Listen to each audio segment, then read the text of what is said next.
தகப்பனே உம்மை துதிக்கிறோம் ஆண்டவரே, துதிக்கிறோம் ஆண்டவரே, துதிக்கிறோம் ஆண்டவரே, துதிக்கிறோம் ஆண்டவரே. ஹல்லேலூயா. ஸ்தோத்தரிக்கிறோம், ஸ்தோத்தரிக்கிறோம், ஸ்தோத்தரிக்கிறோம், ஸ்தோத்தரிக்கிறோம். எங்கள் நல்ல பிதாவே உம்மை துதிக்கிறோம் ஆண்டவரே. நீ நல்லவர். உடைய பரிசுத்த நாமம் இந்த இடத்திலே பரிசுத்தப்படுவதாக ஆண்டவரே. நீர் பெரியவர் ஆண்டவரே, நீர் உன்னதமான தேவன் ஆண்டவரே. இந்த வாரம் முழுவதும் எங்களை கண்மணி போல பாதுகாத்து, கடந்த மாதங்கள் முழுவதும் எங்களை கண்மணி போல பாதுகாத்து, இந்த புதிய மாதத்திலே, மாதத்தின் முதல் வாரத்திலே ஆண்டவரே உம்முடைய சமூகத்திலே கொண்டு வந்து சேர்த்த கிருபைகளுக்காய் உமக்கு நன்றி செலுத்தி உம்மை துதிக்க வந்திருக்கிறோம் ஆண்டவரே. அப்பா, இன்னைக்கு நீர் எங்களுக்காய் வைத்திருக்கிற இந்த நல்ல திருவிருந்துக்காய், ஆராதனைக்காய் உமக்கு நன்றி செலுத்துகிறோம் ஆண்டவரே. எங்களை நீர் சுத்திகரிப்பீராக. இயேசுவின் இரத்தம் சகல பாவங்களையும் நீக்கி எங்களை சுத்திகரிக்கிற இரத்தத்திற்காய் உமக்கு நன்றி செலுத்துகிறோம் ஆண்டவரே. அப்பா, அந்த இரத்தத்தினாலே ஒரு முறை கூட எங்களை கழுவி சுத்திகரிக்க வேண்டுமாய் கேட்கிறோம் ஆண்டவரே. எங்கள் துதியும் ஸ்தோத்திரமும் எங்கள் பாடல்களும் ஆண்டவரே, எங்கள் விண்ணப்பங்களும் உமக்கு உகந்ததாய் இருக்கும்படியாய், பரிசுத்தமுள்ள தேவனை பரிசுத்த அலங்காரத்துடனே தொழுது கொள்ளும்படியாய் எங்களை பரிசுத்தமாக்குகிற உம்முடைய இரத்தத்திற்காய் உமக்கு நன்றி செலுத்துகிறோம் ஆண்டவரே. உம்முடைய இரத்தத்தால் எங்களை கழுவுவீராக. பரிசுத்த ஆவியானவரே, எங்களை பரிசுத்தமாக்குகிற தெய்வம் நீர் ஆண்டவரே. எங்களை பரிசுத்தப்படுத்தும் ஆண்டவரே. எங்கள் சரீரங்களை ஜீவ பலியாய் உம்முடைய பலிபீடத்தின் மேலே வைக்கிறோம் ஆண்டவரே. பலிபீடத்தின் மேலே வைக்கப்பட்ட பலி மிருகத்தின் மேலே அக்கினி இறக்கி ஆண்டவரே நீர் ஏற்றுக்கொண்டது போல எங்களை ஜீவ பலியாய் உம்முடைய சமூகத்தில் உம்முடைய பலிபீடத்தின் மேலே எங்கள் சரீரங்களை வைக்கிறோம். எங்கள் ஆவி ஆத்துமா சரீரம் குற்றமற்றதாய் ஆண்டவரே உம்முடைய அக்கினி அனுப்பி, உம்முடைய பரிசுத்த அக்கினி அனுப்பி எங்களை சுத்திகரிக்க வேண்டுமாய் செபிக்கிறோம் ஆண்டவரே. எங்கள் எண்ணங்கள், எங்கள் வார்த்தைகள், எங்கள் செயல்கள் ஆண்டவரை தவறின எத்தனையோ காரியங்கள் உண்டு அப்பா. எங்களை பரிசுத்தப்படுத்துவீராக. எங்களை திரும்ப ஏற்றுக்கொள்ளுகிற தேவன் நீர் ஆண்டவரே. நாங்கள் எந்த நிலையில் இருந்தாலும் எங்களை ஓடி வந்து அரவணைத்துக் கொள்ளுகிறவர், எங்களை சுத்திகரிக்கிறவர், எங்கள் குறைகளை நிறைவாக்குகிறவர், எங்கள் பாவங்களை பனியை போல மாற பண்ணுகிற தேவனே பரிசுத்தப்படுத்துவீராக. இந்த நாளின் துவக்கத்திலே தேவ பரிசுத்த ஆவியானவர் எங்கள் ஒவ்வொருவரையும் ஆட்கொள்ளுவீராக ஆண்டவரே. பரலோக அக்னி எங்களை பட்சிப்பதாக ஆண்டவரே, எங்களை சுத்திகரிப்பதாக ஆண்டவரே, எங்கள் சுயத்தை ஆண்டவரை சாகடிப்பதாக அப்பா. ஹல்லேலூயா. பரிசுத்தப்படுத்துங்க ஆண்டவரே. எண்ணங்கள் பரிசுத்தமாகட்டும், சிந்தனைகள் பரிசுத்தமாகட்டும், செயல்கள் பரிசுத்தமாகட்டும். பரிசுத்தரே, பரிசுத்தரே, பரிசுத்தரே பரிசுத்தப்படுத்துவீராக அப்பா. ஒவ்வொருவரும் விண்ணப்பங்களோடு ஆண்டவரே என்னை பரிசுத்தப்படுத்துங்க ஆண்டவரே, என்னை தகுதிப்படுத்துங்க ஆண்டவரே. நான் என்னை அர்ப்பணிக்கிறேன் அப்பா, உம்முடைய பலிபீடத்தில் என்னை அர்ப்பணிக்கிறேன் ஆண்டவரே. என்னுடைய சுயம் என்னிலே மாறி ஆண்டவரே தேவ மகிமை வெளிப்பட எங்களை தருகிறோம் ஆண்டவரே. நீர் ஆளுகை செய்வீராக என்று ஒவ்வொருவரும் அர்ப்பணிப்போடு சொல்லலாம். ஹல்லேலூயா. கல்வாரியின் அன்பினையே கண்டு விரைந்தோடி வந்தே. கல்வாரியின் அன்பினையே கண்டு விரைந்தோடி வந்தே. கழுவும் திருரத்தாலே கரைநீங்க இருதயத்தை. கழுவும் திருரத்தாலே கரைநீங்க இருதயத்தை. ஆவியோடாத்மா, ஆவியோடாத்மா சரீரம் அன்பரே உமக்கென்றும் தந்தே. ஆலயமாக்கியே இப்போ ஆசீர்வதித்தருளும். ஆலயமாக்கியே, ஆலயமாக்கியே இப்போ ஆசீர்வதி. கரங்களை உயர்த்தி அர்ப்பணிப்போடு சொல்லலாமா? கல்வாரியின் கல்வாரி அன்பினையே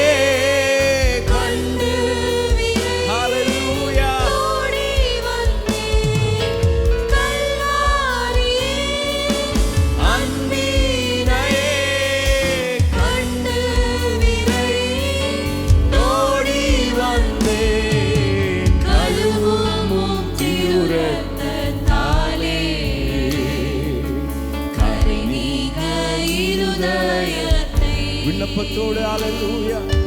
கழுவும் திருரத்தத்தாலே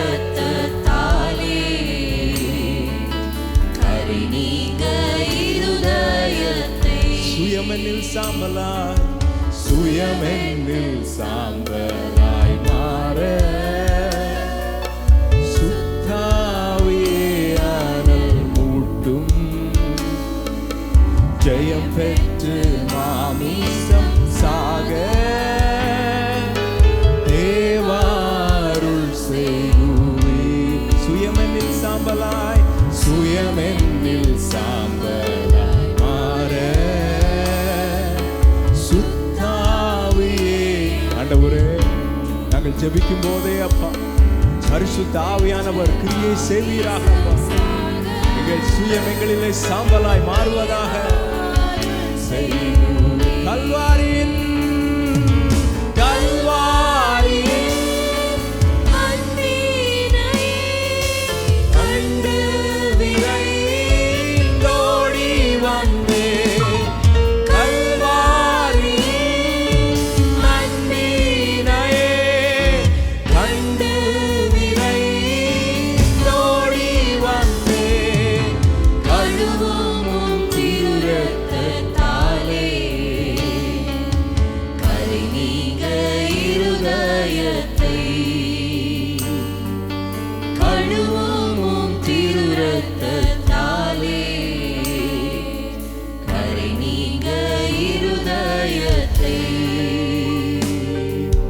பலிபீடத்தில் என்னை பரனே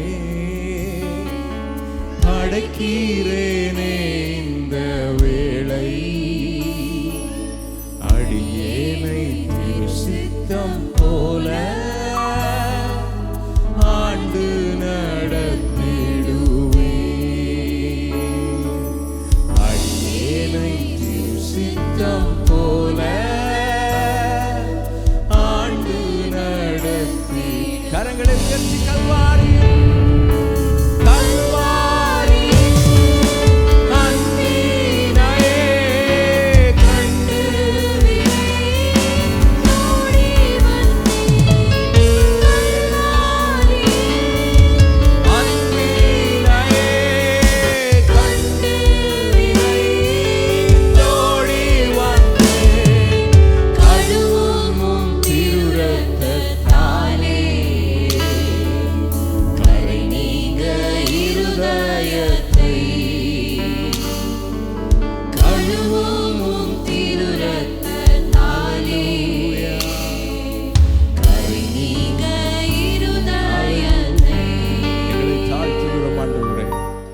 திருரத்த தாளங்களை கழுவுவீராக. அப்பா, உடைய பலிபீடத்தில் எங்களை சமர்ப்பிக்கிறோம், எங்களை அர்ப்பணிக்கிறோம்.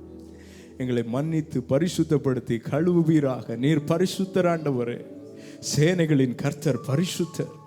உம்மை ஆராதிக்கிற ஜனங்கள் பரிசுத்த கூட்டமாய் இருக்க வேண்டும் என்று விரும்புகிறீரப்பா. ஆண்டவர், எங்களை பரிசுத்தப்படுத்துகிற தேவன் நீர். எங்கள் தகுதி எங்களால் உண்டானதல்ல என்று அறிந்திருக்கிறோம். எங்களை தகுதிப்படுத்துகிறவர் நீர் என்று அறிந்திருக்கிறோம். ஆண்டவரே, எங்களை பரிசுத்தப்படுத்துவீராக. திருரத்தத்தாலே கழுவுவீராக.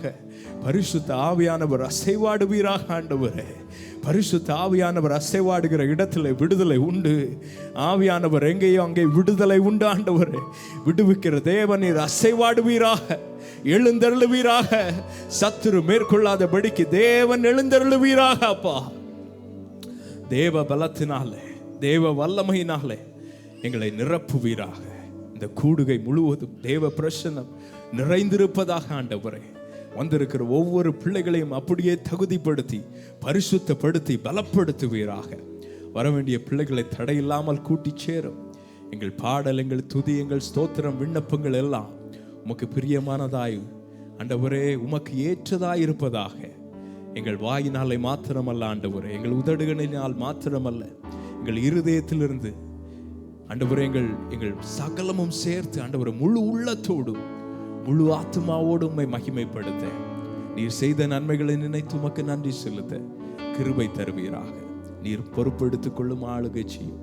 நல்ல நாமத்தை மகிமைப்படுத்தும் இயேசுவின் நாமத்தில் ஜெபிக்கிறோம் பிதாவே, ஆமென். ஹல்லேலூயா. கர்த்தர் நல்லவர். அப்படியே முடிந்தவர்கள் எழும்பி நின்று நாம் ஒருமித்து ஆண்டவருடைய நாமத்தை துதிக்க போகிறோம்.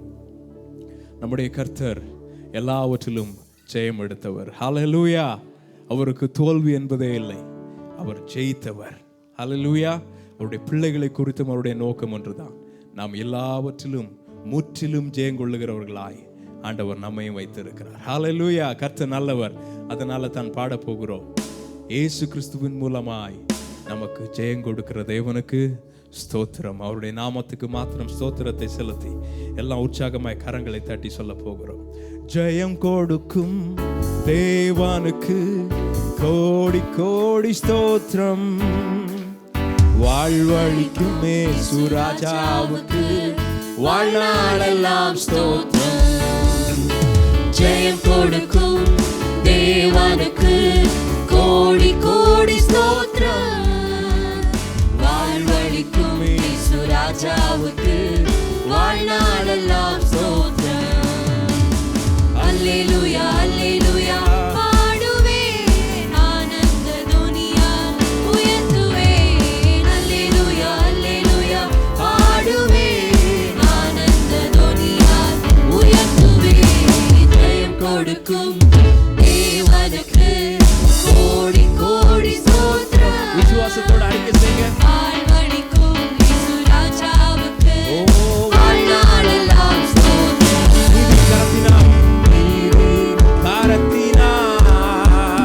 தாங்கியே நடத்துவார். நீதியின் கரத்தினால் தாங்கியே நடத்துவார். கர்த்தரே என் பலன், எதற்குமே விசுவாசத்தோட சொல்லுங்க, கர்த்தர் என் பலனாயிருக்கிறார், நான் ஒன்றுக்கும் பயப்பட மாட்டேன். ஹல்லேலூயா.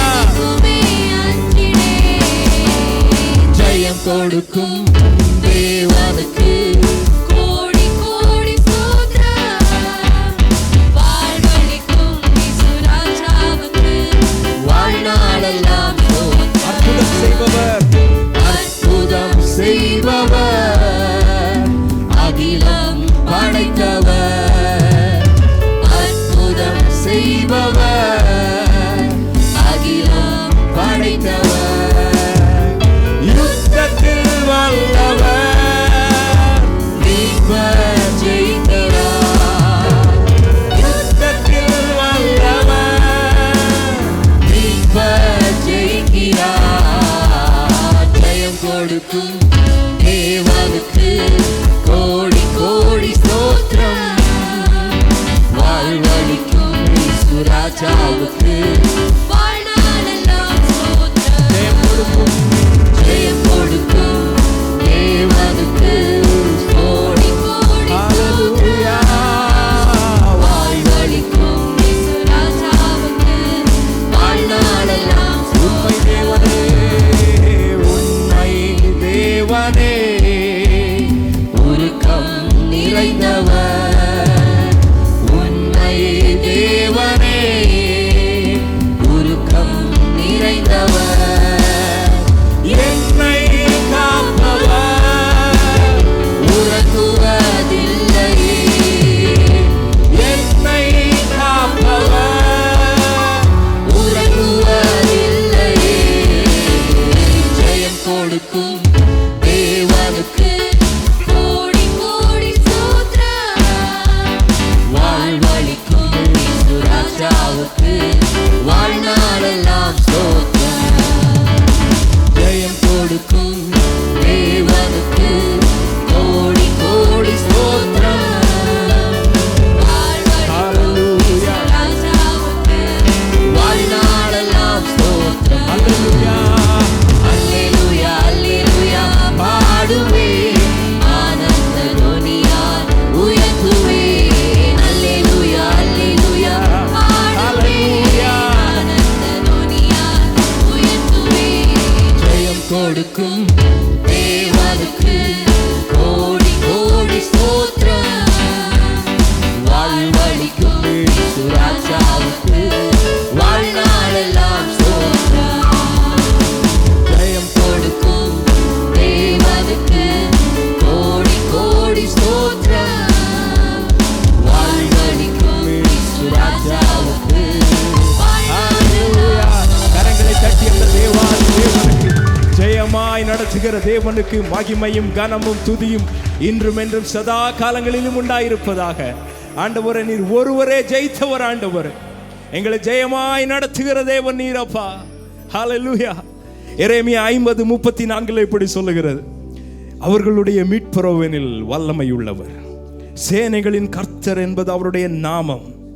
தேசத்தை இளைப்பார பண்ணுவதற்கும் பாபிலோன் குடிகளை தத்தளிக்க பண்ணுவதற்கும் அவர்களுடைய வழக்கை அவர் நடத்துவார். ஹல்லேலூயா. தேவ பிள்ளைகளுடைய பெரிய மேன்மை என்ன தெரியுமா? அவர்களுடைய யுத்தங்களை, அவர்களுடைய வழக்கை அவர் நடத்துவார். ஹல்லேலூயா. கர்த்தர், அதான் அவர் சொல், நீங்கள் சும்மா இருப்பீர்கள், யுத்தம் கர்த்தருடையது. சத்துரு அநேக வேளைகளில் தேவ பிள்ளைகளுக்கு எதிராய் வந்து ஏதோ அமிழ்த்து விடலாம், கொன்று விடலாம், அவர்களை பகைத்து விடலாம் என்று நினைத்து அவர்களுக்கு எதிராய் யுத்தத்துக்கு வந்து கொண்டிருப்பார். அவனுக்கு தெரியாது, யுத்தத்தை நடத்துவது நாங்கள் அல்ல, எங்கள் ஆண்டவர் எங்களுக்காக யுத்தத்தை செய்ய வல்லவர். ஹல்லேலூயா. அதனால தான் தேவ பிள்ளைகளுக்கு ஏதோ ஃப்ரெண்ட்ல நின்ன உடனே, என்ன இவ்வளோ சின்ன, தாவீதை பார்த்து அப்படிதான் கோலியாத் சொன்னான், என்ன இந்த சின்ன பையனை அனுப்புறீங்க? அவனுக்கு தெரியும், நான் என்னுடைய ஆண்டவராக இயேசுவின் நாமத்தில் வருகிறேன். தேவ பிள்ளைகளுக்கு தெரிய வேண்டும், என்ன பெரிய யுத்தமாக இருந்தாலும் சரி, என்ன பெரிய போராட்டமாக இருந்தாலும் சரி, நீங்க சொல்லணும், என் யுத்தத்தை என் கர்த்தர் எனக்காய் நடத்துவார். எனக்காய் யுத்தம் செய்கிற ஒரு தேவன் உண்டு, எனக்காய் வழக்காடுகிற தேவன் உண்டு, என் நீதி எடுபட்டு போகிற இடத்துல எனக்காய் பேசுகிற ஒரு தேவன் உண்டு. ஹல்லேலூயா. அதுதான் தேவ பிள்ளைக்கு பலன். அதனால தான் சொல்ல முடியும், என் ஆண்டவர் எப்பொழுதும் வெற்றி சிறந்த தேவன். ஹல்லேலூயா. அவர் ஒருபோதும் தோற்று போகிற தேவன் அல்ல, அவர் எப்போதும் ஜெயம் எடுக்கிறவரானபடியினால் எனக்கு எதிராய் வருகிற எல்லா போராட்டங்களிலும் சோதனைகளிலும் நான் எப்போதும் ஜெயம் கொள்ளுகிறவனாயிருப்பேன். ஹல்லேலூயா. ஏனென்றால் என் இயேசு வெற்றி சிறந்தவர். ஹல்லேலூயா. அதனால சொல்ல போகிறோம், என் இயேசு வெற்றி சிறந்த தேவன். ஹல்லேலூயா. வெற்றி சிறந்தாரே இயேசு, வெற்றி சிறந்தாரே, வெற்றி சிறந்தாரே,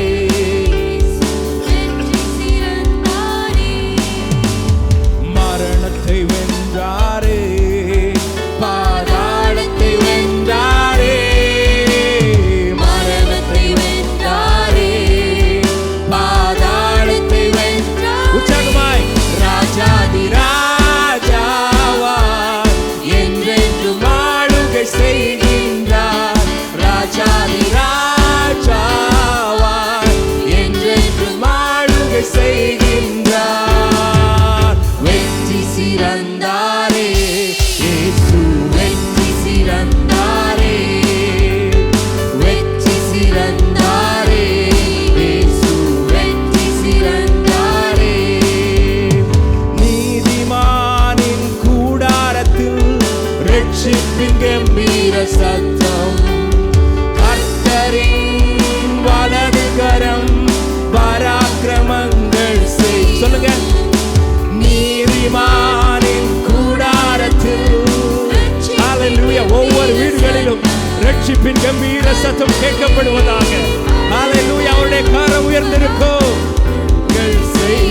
மிகவும் உயர்ந்துள்ளது, பராக்கிரமம் செய்கின்றது, மிகவும் உயர்ந்துள்ளது, பராக்கிரமம் செய்கின்றது.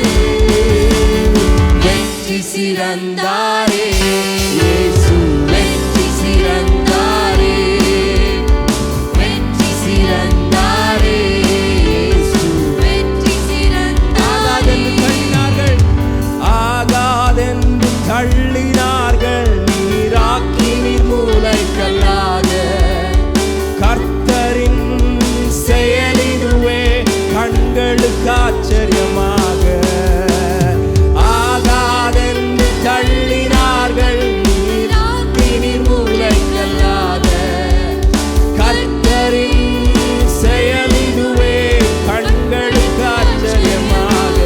களிகூர்ந்து மகிழ்ந்திடுவோம், காரியத்தை வாய்க்க பண்ணு. விசுவாசத்தோடு களிகூர்ந்து மகிழ்ந்திடுவோம், காரியத்தை வாய்க்க பண்ணுவார்.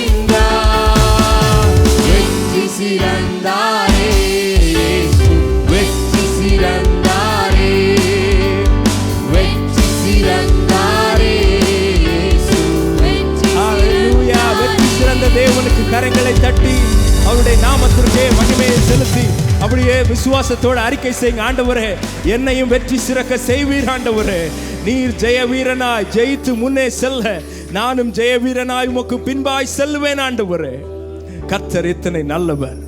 எனக்கு எதிராக எழும்புகிற எல்லா ஆயுதத்தையும் வாய்க்காதே போக பண்ணுகிற தேவன், எனக்கு ஆயுத்தங்களை நடப்பிக்கிற தேவன், எனக்கு எதிராக எழும்புகிற ஒரு ஆயுதமும் வாய்க்காதே போக பண்ணுகிறவர். ஏனென்றால் அவர் மரணத்தை ஜெயித்தவர், பாதாளத்தை ஜெயித்தவர், எனக்காய் வழக்கை நடத்துகிறவர். ஹல்லேலூயா. அவர் ஏழைகளின் பலன், எளியவரின் திடன், ஒடுக்கப்பட்டவரின் கேடகம் அடைக்கலாம். அதனால தான் சங்கீதக்காரன் 3வது சங்கீதத்தில் இப்படி சொல்லுகிறான், தேவனிடத்தில் அவனுக்கு ரட்சிப்பு இல்லை என்று என் ஆத்மாவை குறித்து சொல்லுகிறவர்கள் அநேகர். தேவனிடத்திலிருந்து அவனுக்கு ஹெல்ப் எதுவும் வராது, அவனுக்கு உதவி வராது, அப்படி என்னை பார்த்து சொல்லுகிறவர்கள் அநேகர். ஆனால் அவனுக்கு தெரியும், ஆனாலும் கர்த்தாவே, நீர் என் கேடகமும் என் மகிமையும் என் தலையை உயர்த்துகிறவருமாயிருக்கிறீர். ஹல்லேலூயா. எத்தனை பேருக்கு சொல்ல முடியும், நான் வெட்கப்பட்ட அதே இடத்துல என் தலையை நிமிர பண்ணுகிற என் தேவன். எனக்கு ஒத்தாசை ஒரு இடத்திலிருந்து வராது என்று என்னை பார்த்து அநேகர் சொல்லும்போது, வானத்தையும் பூமியும் உண்டாக்கின கர்த்தரிடத்திலிருந்து எனக்கு எப்போதுமே வேளையிலும் எல்லா காரியத்திலும் ஒத்தாசை வரும். ஹல்லேலூயா. மீகா 7:8 இப்படி சொல்லுகிறது, என் சத்துருவே, எனக்கு விரோதமாய் சந்தோஷப்படாதே. நான் விழுந்தாலும் எழுந்திருப்பேன், நான் இருளிலே உட்கார்ந்தால் கர்த்தர் எனக்கு வெளிச்சமாயிருப்பார். சங்கீதம் 41:2 இப்படி சொல்லுகிறது, அவன் சத்துருக்களின் இஷ்டத்திற்கு நீர் அவனை ஒப்பு கொடீர். ஹல்லேலூயா. சத்துருவின் இஷ்டத்திற்கு அவர் ஒருபோது நம்மை ஒப்பு கொடுக்க மாட்டார். ஏனென்றால் உங்களையும் என்னையும் அவருடைய திரு ரத்தத்தினாலே மீட்டு கொண்டு விலையேற பெற்ற பிள்ளைகளாய் பொக்கிஷங்களாய் அவருக்கென்று சேர்த்து கொண்டு நம்மை உருவாக்கும்படியாய் சில பாதைகள் வழியாக ஒருவேளை அனுப்பினாலும் நமக்கு நன்றாய் தெரிய வேண்டும், எங்கே நான் வெட்கப்பட்டு போவேன் என்று நினைத்தேனோ அந்த இடத்துல என் தலையை நிமிர பண்ணுவார். ஹல்லேலூயா. எனக்கென்று குறித்த காலம் வரும் வரைக்கும் என்னை புடமிடுவார். ஆனாலும் எனக்கு தெரியும், என் தலையை உயர்த்துவார். ஹல்லேலூயா. தகப்பனே, தந்தையே, தலை நிமிர செய்பவர் நீரே. தகப்பனே, தந்தையே, விசுவாசத்தோட சந்தோஷமாய் சொல்லுங்க, என் கேடகம் நீர், கேடகம் நீரே, மகிமையும் நீரே, தலை நிமிர. விசுவாசத்தோட கேடகம் நீரே, மகிமையும் நீரே, தலை நிமிர, தலை நிமிர செய்பவர் நீரே, தலை நிமிர செய்பவர் நீரே. தகப்பனே, தந்தையே, தலை நிமிர செய்பவர் நீரே. தகப்பனே, தந்தையே,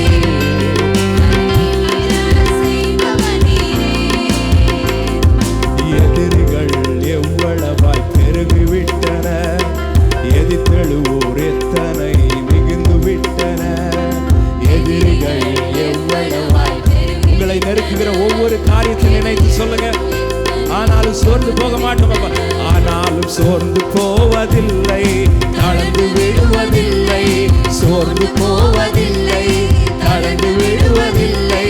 தகப்பனே, தாங்குவீரே. விசுவாசத்தோடு என்னை தள்ளாட விட மாட்டீர். ஹல்லேலூயா. பாடும் போதே பலன் உண்டாவதாக, ஆவியானவர் பலப்படுத்துவாராக, எந்த சூழ்நிலை மேற்கொள்ள பலன் உண்டாவதாக. ஹல்லேலூயா. கேடகம் நீரே, மகிமையும் நீரே, தலை நிமிர செய்பவர் நீரே. கேடகம் நீரே, மகிமையும் நீரே, தலை நிமிர செய்பவர் நீரே, தலை நிமிர செய்பவர் நீரே, தலை நிமிர செய்பவர் நீரே. தகப்பனே, தந்தையே, தலை நிமிர செய்பவர் நீரே. தகப்பனே, தந்தையே, தலை நிமிர செய்பவர் நீரே.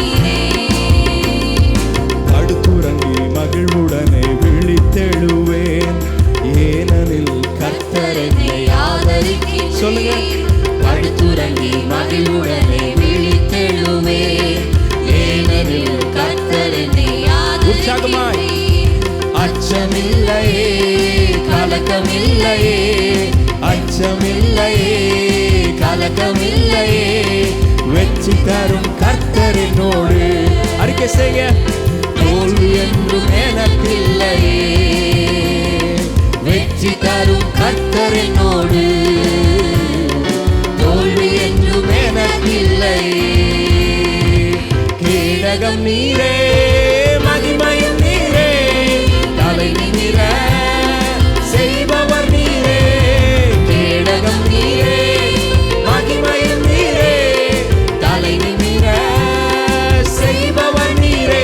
தலை நிமிர செய்பவர் நீரே, தலை நிமிர செய்பவர் நீரே, தலை நிமிர செய்பவர் நீரே, தலை நிமிர செய்பவர் நீரே. கரங்களை தட்டி தேவாதி தேவனுக்கு ஆண்டவரே எங்கள் தலையை நிமிர பண்ணுகிற தேவன் நீர் ஆண்டவரே. உம்மாலே ஒரு சேனைக்குள் பாய்வேன், உம்மாலே ஒரு மதிலை தாண்டுவேன். உனக்கு எதிராய் 1000 எழும்பினாலும் சரி, உன் வலது பக்கத்திலே 10,000 எழும்பினாலும் சரி, தேவன் உன்னை மேற்கொள்ள செய்வார். ஏனென்றால் அவர்களை காட்டிலும் முன்னோடு இருக்கிறவர் பெரியவர். ஹல்லேலூயா. அவர் திக்கற்ற பிள்ளைகளின் வழக்கை எடுத்து வழக்காடுகிறவர். என் நீதி நியாயமெல்லாம் எடுபட்டு போகிற இடத்துல எனக்காய் காரியத்தை பேசுகிறவர். அவர் என்னை பலப்படுத்துகிறவர். சோதனையின் வழியாய் போகும்போது எனக்கு அவருடைய பலத்தை தந்து என்னை ஜெயமாய் நடத்துகிறவர். ஹல்லேலூயா. எனக்கு ஒத்தாசை அவரிடத்திலிருந்து வரும். ஹல்லேலூயா. அவரே என்னை நடத்துகிறவர். தேவ பிள்ளையே, ஒருவேளை சோர்ந்து போய் அநேக போராட்டங்கள் வழியாய், சோதனைகள் வழியாய், ஆண்டவரே இதை நான் எப்படி மேற்கொள்ளுவேன் ஆண்டவரே, எனக்காய் யார் வழக்காடுவார் ஆண்டவரே, யார் பேசுவார் ஆண்டவரே, யார் எனக்காய் ஜெயம் பெற்று தருவார் என்று ஒருவேளை இந்த வாரத்தில் அங்கலாய்த்தது உண்டானால் ஆண்டவரை நோக்கி பார்த்து சொல்லுங்க, ஆண்டவரே என் தலையை உயர்த்துவீர், என் தலையை நிமிர பண்ணுவீர். ஆண்டவரே நீர் எனக்காய் வழக்காடுவீர், நீர் எனக்காய் யுத்தம் செய்வீர். ஆண்டவரே நீர் யுத்தம் செய்தால் ஜெயம் எங்களுக்கு மாத்திரம்தான். உமக்கு முன்பாய் எதிர்த்து நிற்பவன் ஒருவனும் இல்லை என்று அறிந்திருக்கிறோம். எந்த பாதையும் தாண்டி செல்லுகிற பலன் எனக்கு நீர் தருவீர். நான் உம்மை மாத்திரம் நம்பி இருப்பேன் ஆண்டவரே. நீர் என்னை காத்துக் கொள்ளுவீர், நீர் நடத்துவீர் ஆண்டவரே.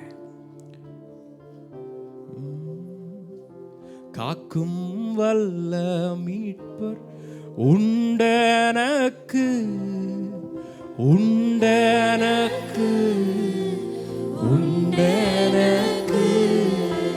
காக்கும் வல்ல மீட்பர் உண்டனக்கு, காத்திடுவார் என்றுமே, காத்திடுவார்.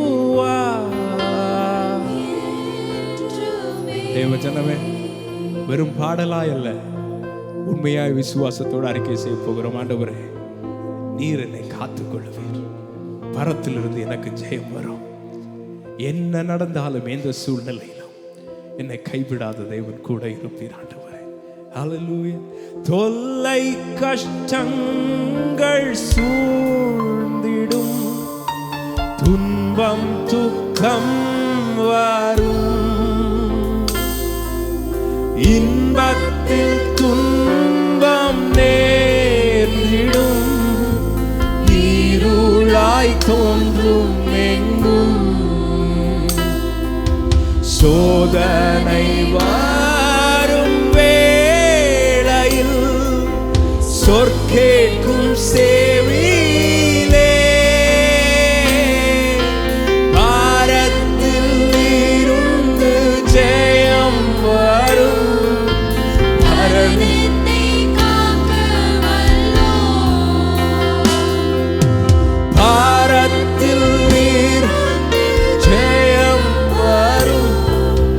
மரணத்தை காக்க வல்லோர், காக்கும் வல்ல தேவன், காக்கும் வல்ல மீட்பர் உண்டனக்கு, உண்டன. எந்த சூழ்நிலையிலும் என்னை காத்துக்கொள்ளும், எந்த சூழ்நிலையும் தாண்ட செய்வார். என்னை காக்கிற தேவன் எனக்கு உண்டு. காத்திடும்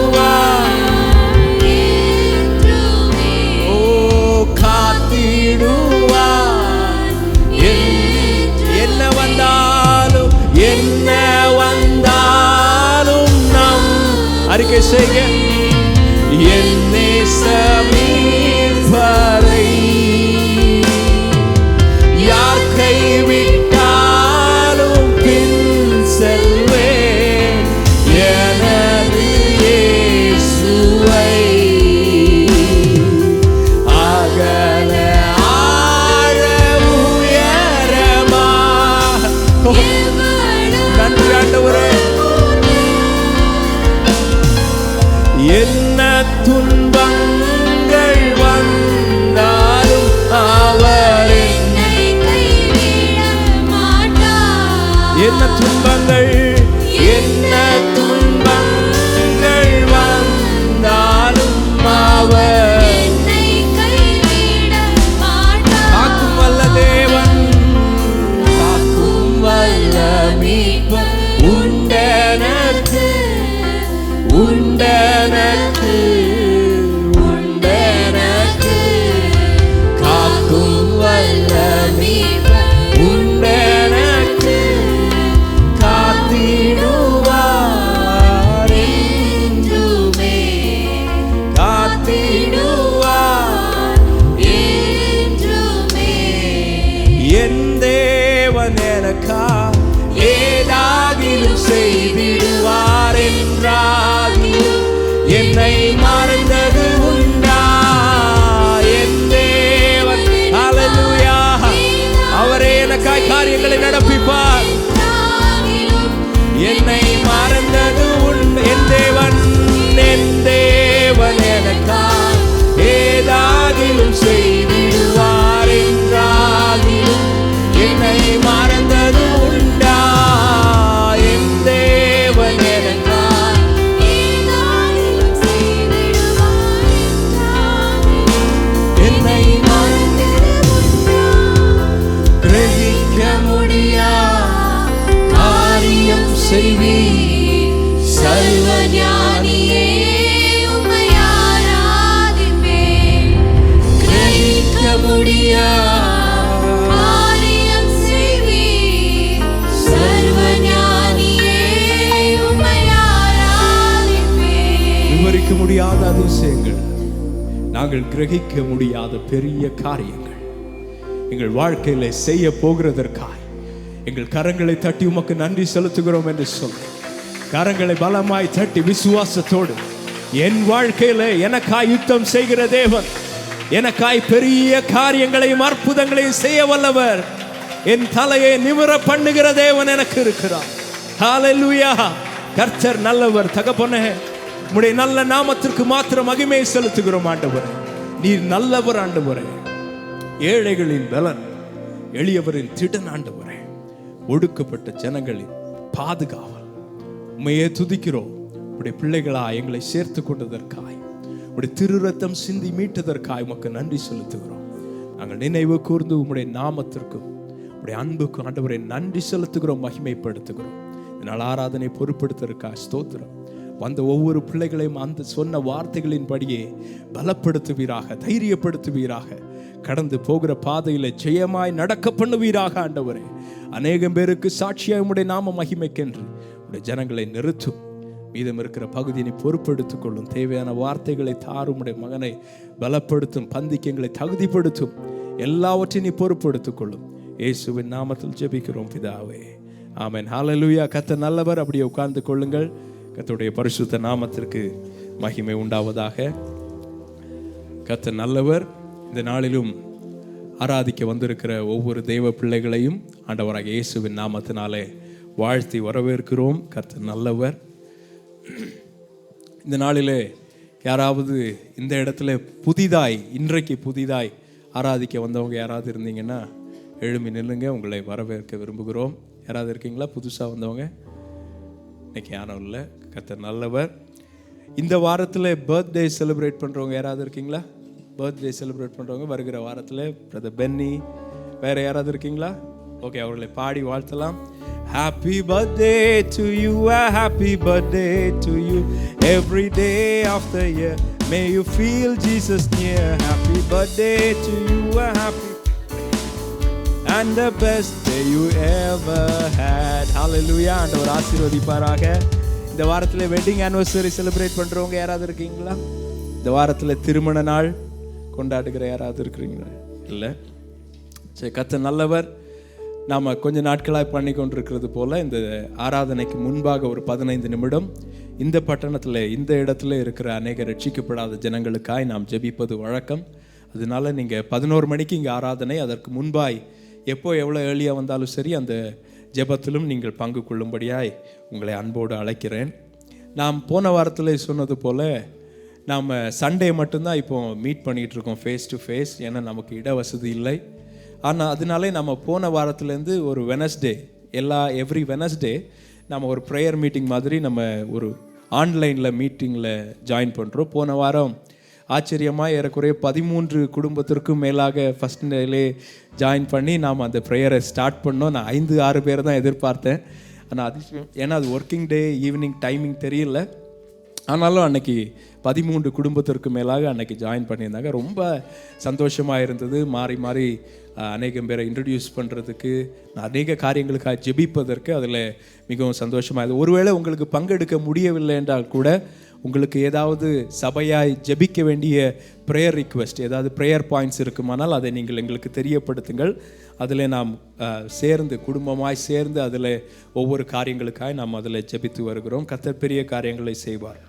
இந்த வாரத்திலும் புதன்கிழமை இரவு 8 மணிக்கு அதனுடைய அந்த மீட்டிங் லிங்க் வந்து நம்முடைய வாட்ஸ்அப் குரூப்பில் அது வரும். சப்போஸ் யாராவது அந்த வாட்ஸ்அப் குரூப்பில் இல்லை என்றால் உங்கள் கான்டாக்டை தயவுசெய்து பின்னாடி அந்த இன்ஃபர்மேஷன் டெஸ்கில் கொடுக்கும்படியாக அன்பாய் கேட்டுக்கொள்கிறேன். உங்களோட பர்சனல் இன்ஃபர்மேஷன், குடும்பத்தினருடைய அந்த டேட் ஆஃப் பர்த் டீட்டெயில்ஸ், பேர், அதெல்லாம் நீங்கள் ஒருவேளை இன்னும் கொடுக்கவில்லை என்றால் அந்த ஃபார்ம் வாங்கி அதையும் தயவாய் கொடுங்க. அது எங்களுக்கு உங்களை கான்டாக்ட் பண்ணுறதுக்கும் நீங்கள் எங்களை கான்டாக்ட் பண்ணுறதுக்கும் வசதியாக இருக்கும். இந்த வருகிற ஜூலை 12ஆம் தேதி சனிக்கிழமை மாலை 5 மணிக்கு அந்த 3 Strings Ministries நம்முடைய ACA பெங்களூர் மெயின் சர்ச்சில் நடக்கிற அந்த கப்புள்ஸ் ஃபெலோஷிப் இந்த வாரம் நடக்கும். சாட்டர்டே ஈவினிங் 5 o'clockலேருந்து அது நடக்கும். வந்தவங்களுக்கு தெரியும், அது மிகுந்த ஆசீர்வாதமாய் சந்தோஷமானதான ஒரு ஃபெலோஷிப். அது இந்த வாரத்திலும் முடிந்தவர்கள் தயவாய் அங்கு வந்து ஜாயின் பண்ணும்படியாக அன்பாய் கேட்கிறோம். சப்போஸ் முடியவில்லை என்றால் ஆன்லைனில் மோஸ்ட்லி அது டெலிகாஸ்ட் ஆகும்னு நினைக்கிறேன். அது உங்களுக்கு ஆசீர்வாதமாக இருக்கும். பங்கெடுத்து கொள்ளுங்கள். வேறு எந்த காரியமாக இருந்தாலும் சரி, ஜெப குறிப்பாகட்டும், உங்களை வந்து விசிட் பண்ணுற காரியமாகட்டும், வேறு எந்த ஃபார்ம்ஸ் ஆஃப் பேப்டிசம், ஞானஸ்நானம் இன்னும் எடுக்காதவர்கள், ஞானஸ்நானத்துக்கு அதை குறித்து அறிய வேண்டும் என்று விரும்புகிறவர்கள் அவர்களும் எங்களிடத்தில் கான்டாக்ட் பண்ணும்படி அன்பாய் கேட்கிறேன். நான் இப்பொழுது ஒரு பாடல் ஒன்றை பாடி ஆண்டவருக்கு என்று காணிக்கைகளை கொடுப்போம். இன்றைக்கி சிஸ்டர் செரீன், அவங்க சிஸ்டர் சென்னையிலேருந்து வந்திருக்காங்க. அவர்கள் வந்து இன்றைக்கு ஒரு பாடலை பாடுவார்.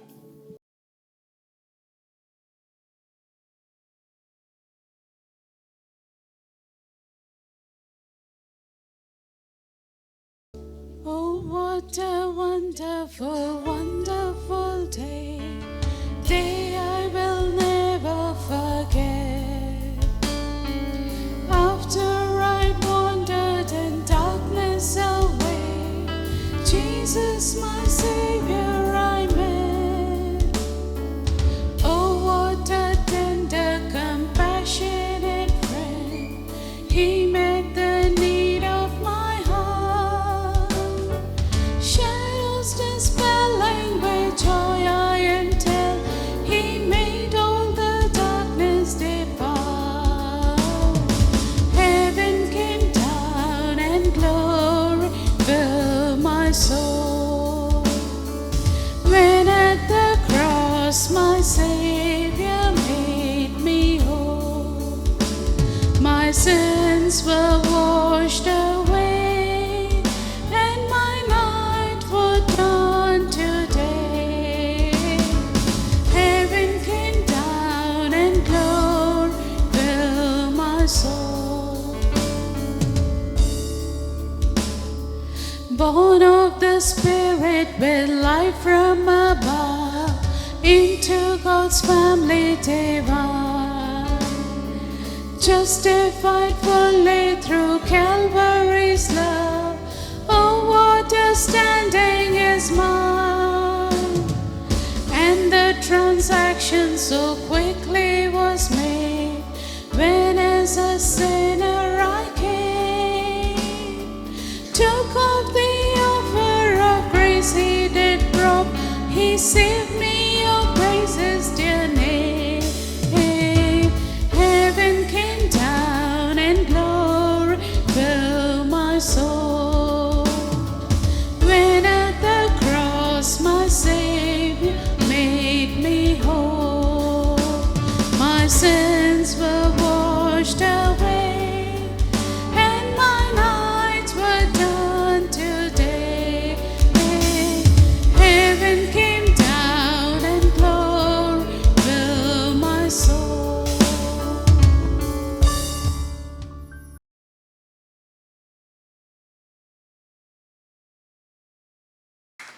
கர்த்தர் நல்லவர். நம்ம ஜெபம் பண்ணலாம். ஜெபம் பண்ணி ஆண்டவரை நோக்கி பார்க்கலாம். நல்ல பிதாவே, உம்முடைய பிள்ளைகளாகிய எங்களுக்கு நீர் நல்லவராக இருந்து நீர் ஆண்டவரே எங்களை கரம் பிடித்து வழிநடத்தினதை நாங்கள் பார்த்தோம். நீர் அதிசயம் செய்கிற தேவன், அற்புதமான தேவன். ஆண்டவரே, உம்முடைய ஆளுகை எல்லா இடங்களிலும் இருக்கிறது. எங்களையும் நீர் ஆளுகை செய்கிறீர், ஆசீர்வதிக்கிறீர். உமக்கு ஸ்தோத்திரம். இந்த வாரத்திலும் ஆண்டவரை பிறந்த நாளை காண்கின்ற அருமையான தேவ பிள்ளைகளை நீங்கள் ஆசீர்வதியுங்க. அவர்களுடைய வாழ்க்கையில் இம்மட்டும் கொடுத்த கிருபை எண்ணி உமக்கு நன்றி செலுத்துகிறோம். இன்னும் நீங்கள் கிருபை தாருங்க. உங்களுடைய பிள்ளைகளை பலப்படுத்துங்க. ஆண்டவருடைய வாக்குத்தத்தை நிறைவேற்றுங்க.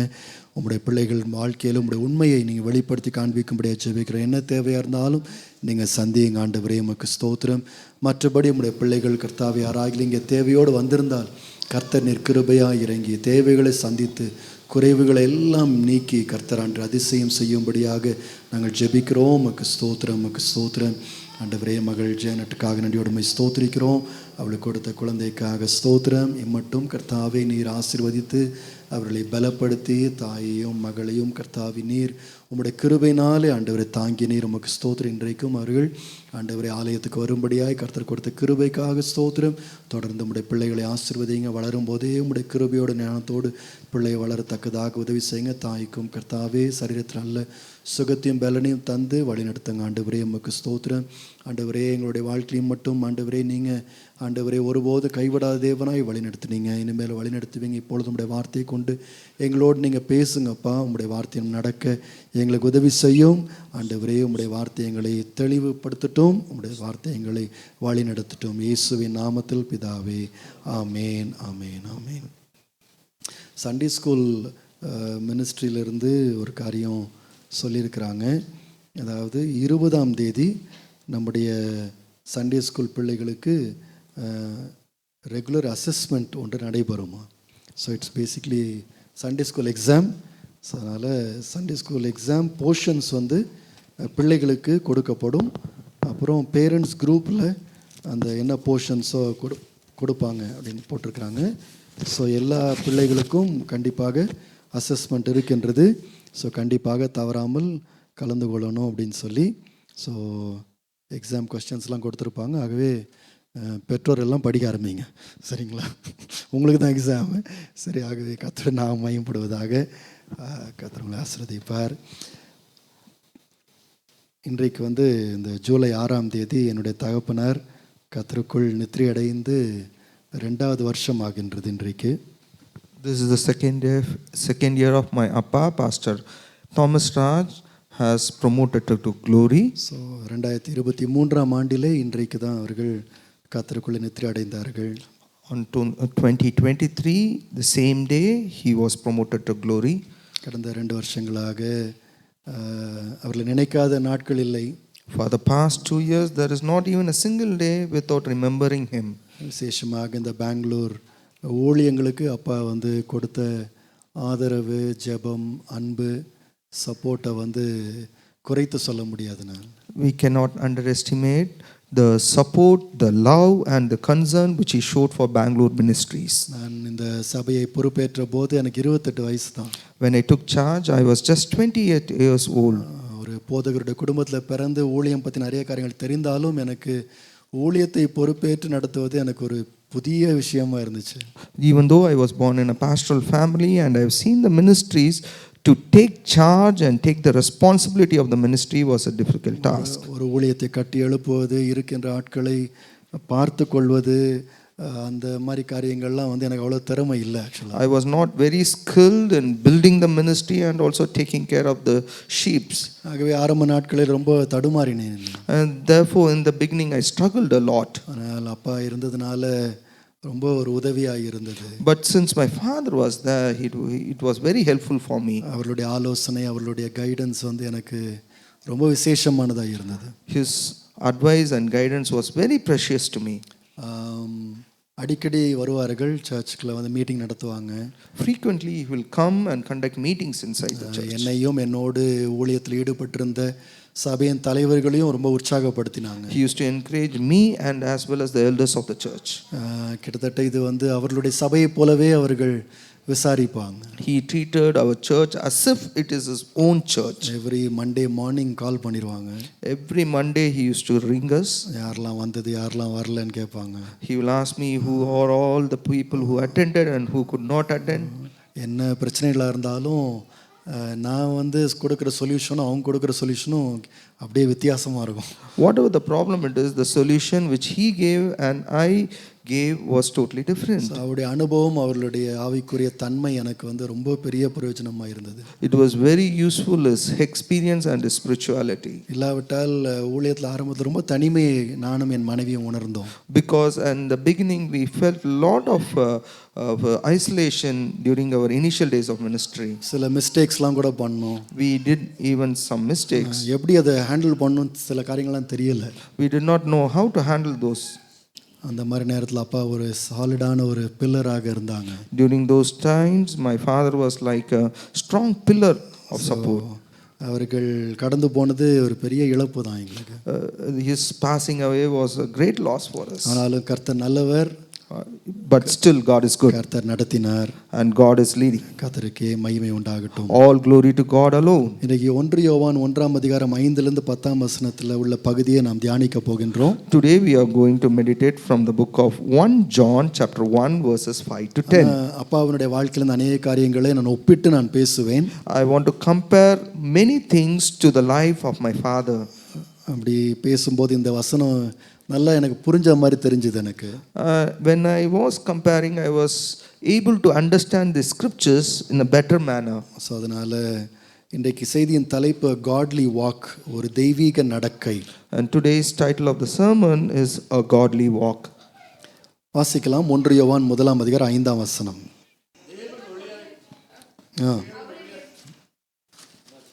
வாசி. தேவன் ஒளியாய் இருக்கிறார், அவரில் எவ்வளவேனும் இருள் இல்லை.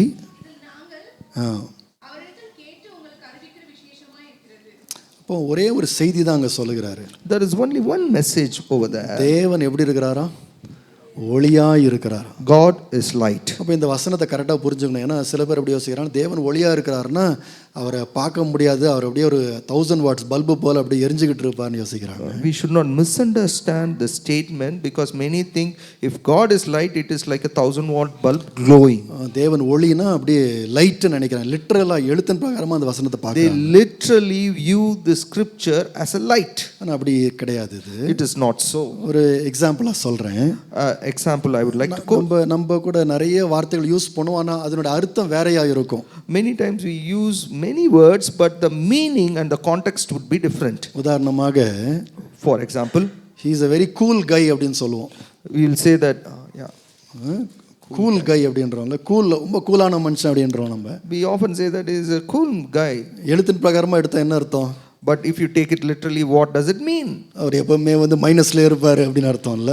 It doesn't mean that he is freezing at minus degrees. ஆனா அந்த வார்த்தைக்கு என்ன அர்த்தம்னா நம்ம ஆளுக்கு ஒரு அர்த்தம் வச்சிருப்போம். But we will have a different context and meaning. ஜாலியா இருப்பாரு. It means that he is a very jolly good fellow. ரொம்ப சந்தோஷமா இருப்பார் எப்பவுமே. And he will be always happy. Take it easy இருப்பாரு. He will be always taking things very easily. Cool என்ற வார்த்தைக்கு அதுதான் அர்த்தம் இல்ல. The meaning of the word cool is that.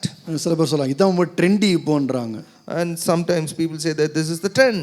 அது என்ன அர்த்தம் அப்போ? What does it mean? Modern சொல்லலாம். We can say modern. லேட்டஸ்ட்னு சொல்லலாம். We can say latest. So அப்போ அந்த வார்த்தைகளுக்கு வேற அர்த்தம் இருக்குல்ல. Because these words have different meanings for different people. அதே போல யோவான் காலத்தில் இவர் ஒளியாக இருக்கிறாருன்னா என்ன அர்த்தம்னு சொன்னால் 3 வார்த்தைகளை வச்சு எக்ஸ்பிளைன் பண்ணலாம்.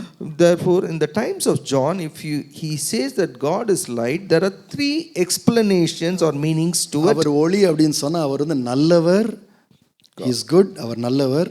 God is light means he is good. அவர் உண்மை உள்ளவர். God is light means he is our faithful. பரிசுத்தமானவர்.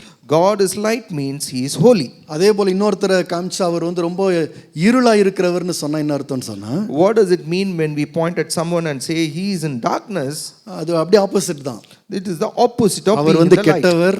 He is an evil man. அவர் உண்மை இல்லாதவர். He is not faithful. அவர் பரிசுத்தம் இல்லாதவர். And he he is not holy. அப்போ இந்த 5ஆம் வசனத்தின் அர்த்தம் என்ன? Therefore, what is the meaning of this word 5? தேவன் ஒளியா இருக்கிறார்னா Which God is light means 3 வார்த்தைகள். there are 3 words. நீங்க சொல்லுங்களேன், என்ன வார்த்தைகள்? தேவன் எப்படி இருக்கிறாரு? நல்லவர், உண்மை உள்ளவர், பரிசுத்தமானவர். இதுதான் அர்த்தம். This is what is the meaning. God is good, God is faithful, and God is holy. பாருங்க, இது ரொம்ப முக்கியமான சத்தியம் இது. This is a very essential truth. இது நம்ம தெரிஞ்சுக்கிறது மாத்திரம் இல்ல, It is not just enough that we know this truth. இந்த சத்தியத்தை உறுதியா நம்ம பற்றிக்கொள்ளணும். We have to hold on to this truth very faithfully. பைபிள்ல நிறைய இடங்கள்ல வேற வேற விதமா இதே சத்தியம் வருகின்றது. In Bible, in scripture, at various places, the same truth is represented in different manner. உதாரணமா உபாகமம் 32:4 வாசித்தால், For example, Deuteronomy 32 verse 4 says, வாசித்து பாருங்க, உபாகமம் 32:4 வசனம். அவர் கன்மலை, அவர் கிரியைகள் உத்தமமானது, வழிகளெல்லாம் நியாயம், சத்தியமுள்ள தேவன், நீதியும் செம்மையுமானவர். பார்த்தீங்களா, அப்போ நான் சொன்ன அந்த 3 வார்த்தைகள், அந்த அந்த காரியங்களை நீங்கள் இந்த வசனத்தில் பார்க்கலாம். நீங்கள் therefore we can observe those 3 points in this verse. தேவன் சத்தியம் உள்ளவர், God is just, அவருடைய வழிகள்லாம் நீதி நியாயமானது, his ways are upright and just, அவர் நல்லவர். and he is a good God. அப்போ இந்த சத்தியம் தான் நம்ம மனதில் வைத்துக்கொள்ளணும். And this is the truth which should store inside of our hearts. இது ஏன் இப்படி சொல்றேன்னா, சில நேரங்களில் நம்முடைய வாழ்க்கையிலும் அநியாயங்களை நாம் சந்திக்கின்றோம். Why I say this? Because in our life we face injustice. அந்த நேரத்தில் ஒரு கேள்வி வருகின்றது. At that time we have a question in our ஆண்டவர் mind. நல்லவர் தானா? Is God good? ஆண்டவர் நியாயமானவர் தானா? Is God just? ஆண்டவர் சரியா தான் செய்கிறாரா? Is God doing it rightly? நம்மளுக்கே கொஞ்சம் கலக்கம் வந்துடுது. And there is a struggle inside of us. நம்ம லிங்கராஜபுரம் சர்ச்சில் கூட ஒரு மகள் என்கிட்ட இப்படி தான் பேசிட்டு இருந்தா. In Lingarajapum church, one of the daughters came to me and told, நான் அவளை கூப்பிட்டு கேட்டேன், ஏன் வரமாட்டேற சர்ச்சுக்கு அப்படின்னு கேட்டுட்டு இருந்தேன். and I asked that girl, why you are not attending church? Uncle, நான் உங்களை பார்க்குறேன் அங்கிள் அப்படின்னு. And she just told that, uncle, I will come and see சரி you. வா, பேசலாம்னு சொன்னேன். And I allowed her to come and speak. நானே சில காரியங்கள்லாம் அவ சொன்னான். And she explained certain things to me. சொல்லிட்டு சொன்னா, And after explaining, she told, எனக்கு ஒரே ஒரு கேள்வி தான் இருக்கு. uncle, I have only one question. ஆண்டவர் நியாயமா செய்வாரா எல்லாம்? Will God do things justly? இதெல்லாம் நீங்க கேட்டுட்டீங்கல்ல இப்போ.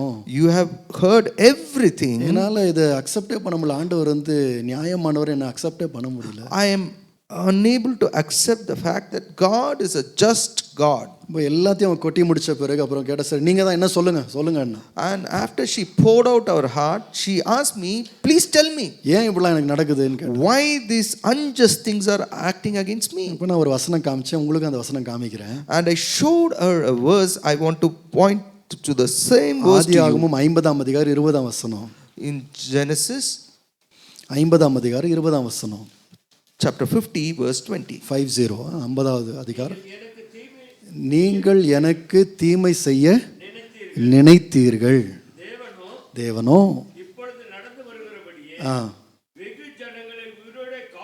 காக்கும்படிக்கு நன்மையாய் முடிய பண்ணினார். அந்த ஃபர்ஸ்ட் பார்ட் பாருங்களேன். Just observe the first part. நீங்கள் எனக்கு தீமை செய்ய நினைத்தீர்கள். You intended to harm me. யோசேப்புடைய வாழ்க்கையில ஏன் இவ்வளவு கஷ்டம் வந்துச்சு? Why did Joseph face so much of trouble in his life? ஏன் எகிப்துக்குள்ள போனான்? And why he had to go to Egypt? அடிமையா ஏன் விற்கப்பட்டான்? Why he was sold as a slave? ஒரு ஆங்கிள் இருந்து என்ன சொல்லலாம்னா, ஆண்டவர் தான் இதுக்கெல்லாம் காரணம். In one perspective we can say that God is the reason behind this. ஆண்டவர் கைவிட்டாரு. God has abandoned him. அதனால தான் அவனுக்கு இந்த பிரச்சனை வந்துச்சு. And therefore Joseph faced this problem. யோசேப்பு அப்படி சொல்லல. But Joseph never said like that. யாரை குற்றப்படுத்தினானா, அவனோட சகோதரர்களை குற்றப்படுத்தினான். He just accused his brothers. சொன்னா, நீங்க தான் எனக்கு தீமை செய்ய நினைத்தீங்க. You intended to harm me.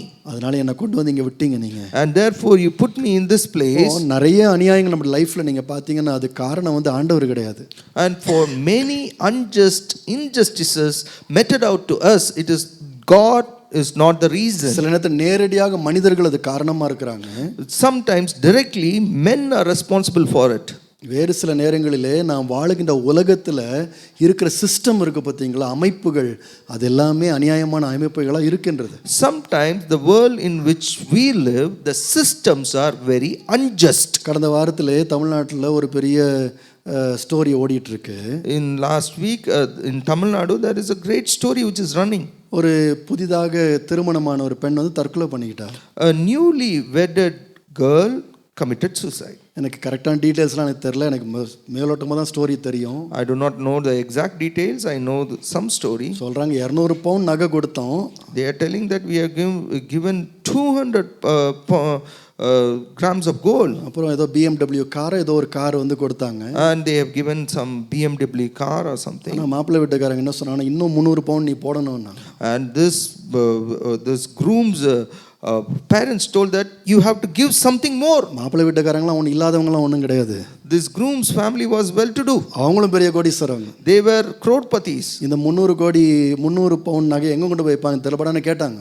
They do not know where they are going to store this additional gold, but still they asked. ரெண்டு பேரும் பெரிய பணக்காரர்கள் தான். Both are very rich people. ஆனால் அந்த அவமானம் தாங்க முடியாதபடிக்கு அந்த பெண் வந்து அவங்க அப்பா வாங்கி கொடுத்த கார்லேயே உட்காந்து ஏதோ விஷம் குடிச்சு செத்து போயிட்டான். But out of shame, this girl committed suicide. ஏன் இந்த பெண் இறந்தா?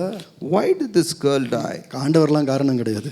It was not, God was not the reason. மனிதர்கள் ஏற்படுத்தின தாறுமாறான அநியாயமான சிஸ்டம் தான் காரணம். It is the system which is corrupted, made by human beings. ஆஃபீஸில் போகிறோம், நம்ம We go to an office. அங்கே பாலிடிக்ஸ் நடக்கின்றது. There are some politics. சில பேர் பாதியில் வேலையில் துரத்தி அடிக்கப்படுகின்றாங்க. Some people are terminated halfway. இது போல் ஒரு ஏரியா லைஃப்ல இருக்க ஒரு ஏரியா நம்ம சொல்லலாம். We can point it to various areas of our life. இந்த யோசேப்பின் சகோதரர்களை போல சில பேர் இருக்கிறாங்க. There are people like Joseph's brother. திட்டம் பண்ணி அவனை தூக்கி குழியில போட்டாங்க. They plan and they cast him into a pit. அவனுக்கு விரோதமாக குடும்பமே எழும்பி நின்றது. அவனுக்கு விரோதமாக His entire family stood against him. அதனால தான் யோசேப்புக்கு அந்த பிரச்சனை வந்தது. And therefore only Joseph faced that problem. பாவம் வந்து ஆதாம் தொடங்கி இன்று வரைக்கும் இருக்கிற எல்லா காரியங்களையும் கெடுத்து போட்டுக்கொண்டே தான் இருக்கின்றது. Sin since the times of Adam is corrupting every act till today. சமுதாயத்தில் இருக்கிற எந்த அமைப்பும் ஒழுங்கா இல்லை. The systems in our society, none of them are in a good condition. Virus, கம்ப்யூட்டர்ல வைரஸ் வருது பாருங்க, அது போல எல்லா அமைப்புகளிலும் வைரஸ் இருக்கு. Just like computer virus, in all kinds of society this has penetrated. இதனால தான் நம்ம அநியாயங்களை ஒரு நாளும் அனுபவிக்கின்றோம். And therefore only we face injustice daily in our life. அதனால தான் நம்ம எவ்வளோ சாமர்த்தியமா யோசிக்கிறோம், என்ன பண்ணா இதை மேற்கொள்ள முடியும்னு யோசிக்கிறோம். Therefore only we try to think cleverly in how to handle those situations. அதுக்கு தான் நமக்கு நிறைய பணம் சில நேரத்துல தேவைப்படுகின்றது. And to handle that we need much more money. மனிதனுடைய இன்ஃப்ளூயன்ஸ் தேவைப்படுது. We need the influence of men. கொஞ்சம் பவர் தேவைப்படுது. We need power. ஏன்னா இதெல்லாம் வச்சாதான் இந்த சிஸ்டமை வந்து நம்ம வந்து ஓவர்கம் பண்ண முடியும். Because using these things only we can overcome the system. ஆனா இதுல ஒரு நல்ல சத்தியம் இருக்கின்றது. But there is a good truth in this. நீங்க எனக்கு தீமை நினைத்தீர்கள், You have intended to harm me. தேவனோ என்ன பண்ணாரு? நடந்து வருகிறபடி காக்கும்படிக்கு ஆண்டவர் என்ன பண்றாரா? நன்மையாக. But God intended it to good. என்னோட தகப்பனாருடைய வாழ்க்கையிலும், Even in my father's life, எங்க அப்பா சொல்லுவாங்க, my father used to say, சின்ன பையனா இருக்கும்போது, அதாவது கால் ட்ரவுசர் போட்டுட்டு இருக்கும்போது, when he was a little boy wearing shorts, அவங்களுடைய வீட்டில் வந்து வேலைக்கு ஆட்கள் இருப்பாங்க. in his house there used to be many servants. அந்த வேலைக்காரில் அப்பாவை ஐயான்னு தான் கூப்பிடுவாங்க. All these servants used to call my dad as Ayya. அப்பாட்ட பேசணும். அது சின்ன பையன், அப்பாட்ட பேசினா கூட துண்டு எடுத்து இடுப்பில் கட்டி அப்படி தான் பேசுவாங்க. Even though my father was a little boy, they used to wrap their towels around their waist and then only they will speak. எங்கள் தாத்தா நிறைய நிலங்கள்லாம் வச்சுருந்தாரு. Because my grandfather had a lot of land. அப்பா சொல்லுவாங்க, ஒரு வேலைக்கெல்லாம் போக மாட்டார், வெறும் அறுவடை காலத்தில் மட்டும் போயிட்டு அறுவடையை தூக்கிட்டு வருவார், அவ்வளோ. My father used to say my grandfather never used to go for work, only during the time of harvest he will go for inspection. ஆனால் ஒரு நாள் இப்படி போனார் அறுவடையை எடுத்துகிட்டு வர்றதுக்கு. One day he went to pick up the harvest. அங்கே போய் தாத்தா சொல்லியிருக்கிறாங்க, எல்லாம் வண்டியில் ஏற்றுப்பான்னு சொல்லியிருக்கிறாங்க. And my grandfather told, just put everything in the cart. அவங்க சொன்னாங்களாம், ஓனரை சொல்லுன்னா. And they replied, asked the owner to instruct us. தாத்தா கோவம் வந்துருச்சு. And my grandfather got very angry. வேலைக்கு வச்ச பசங்க நீங்க என்ன என்கிட்ட இப்படி பேசுறேன்னு கேட்டுக்கிறாரு. I have employed you, how you can talk against me? அவன் சொன்னாங்க ஓனர் சொல்லு நாங்க ஏத்துறோம். Again they reiterated, asked the owner to speak to us. அப்பதான் சொன்னாங்களா அவர்கிட்ட, And then only they informed him, நீங்க தான் எல்லாம் குடிச்சு எல்லாத்தையும் எழுதி கொடுத்துட்டீங்களே, எல்லா சொத்தெல்லாம் எழுதி கொடுத்துட்டீங்க. you have drunk everything and you have written off all your properties. எங்க தாத்தா கூட பிறந்தவங்களே எல்லாம் ஏமாத்திட்டாங்க இவரை. My brothers of my grandfather, they themselves cheated him. அன்றைக்கு தான் கடைசி அந்த ஊருக்கே போனார் எங்க தாத்தா. And that was the last day he stepped into that village. அப்புறம் அங்க போகவே இல்லை. After he never returned there. சென்னையில போயிட்டு ஒரு கம்பெனில போய் வேலைக்கு சேர்ந்துட்டாங்க. He went to Chennai and he joined a company for job. நல்லா இருந்த குடும்பம், எங்க அப்பாவுடைய குடும்பம் ஒரே நாள் தரித்திரமான குடும்பம் மாறி போயிடுச்சு. Such a rich, blessed family of my father came to ruins on one day. என்னுடைய பாட்டி, எங்க அப்பா, எங்க அத்தைங்க எல்லாரும் அந்த ஊரை விட்டு கிளம்பும்போது, My grandmother, my attai and everybody, when they left that place, உண்மையாகவே எங்க அப்பா எங்க தாத்தாவோட பிறந்தவங்க வந்து மண்ணை எடுத்து மேலே வீசி விட்டாங்க. the people who were born along with my grandfather cursed him by casting sand over him. சொன்னாங்க நாசமா போயிடுங்க. You will go to destruction. எங்க தாத்தா பண்ண வேலை தான் அதெல்லாம்.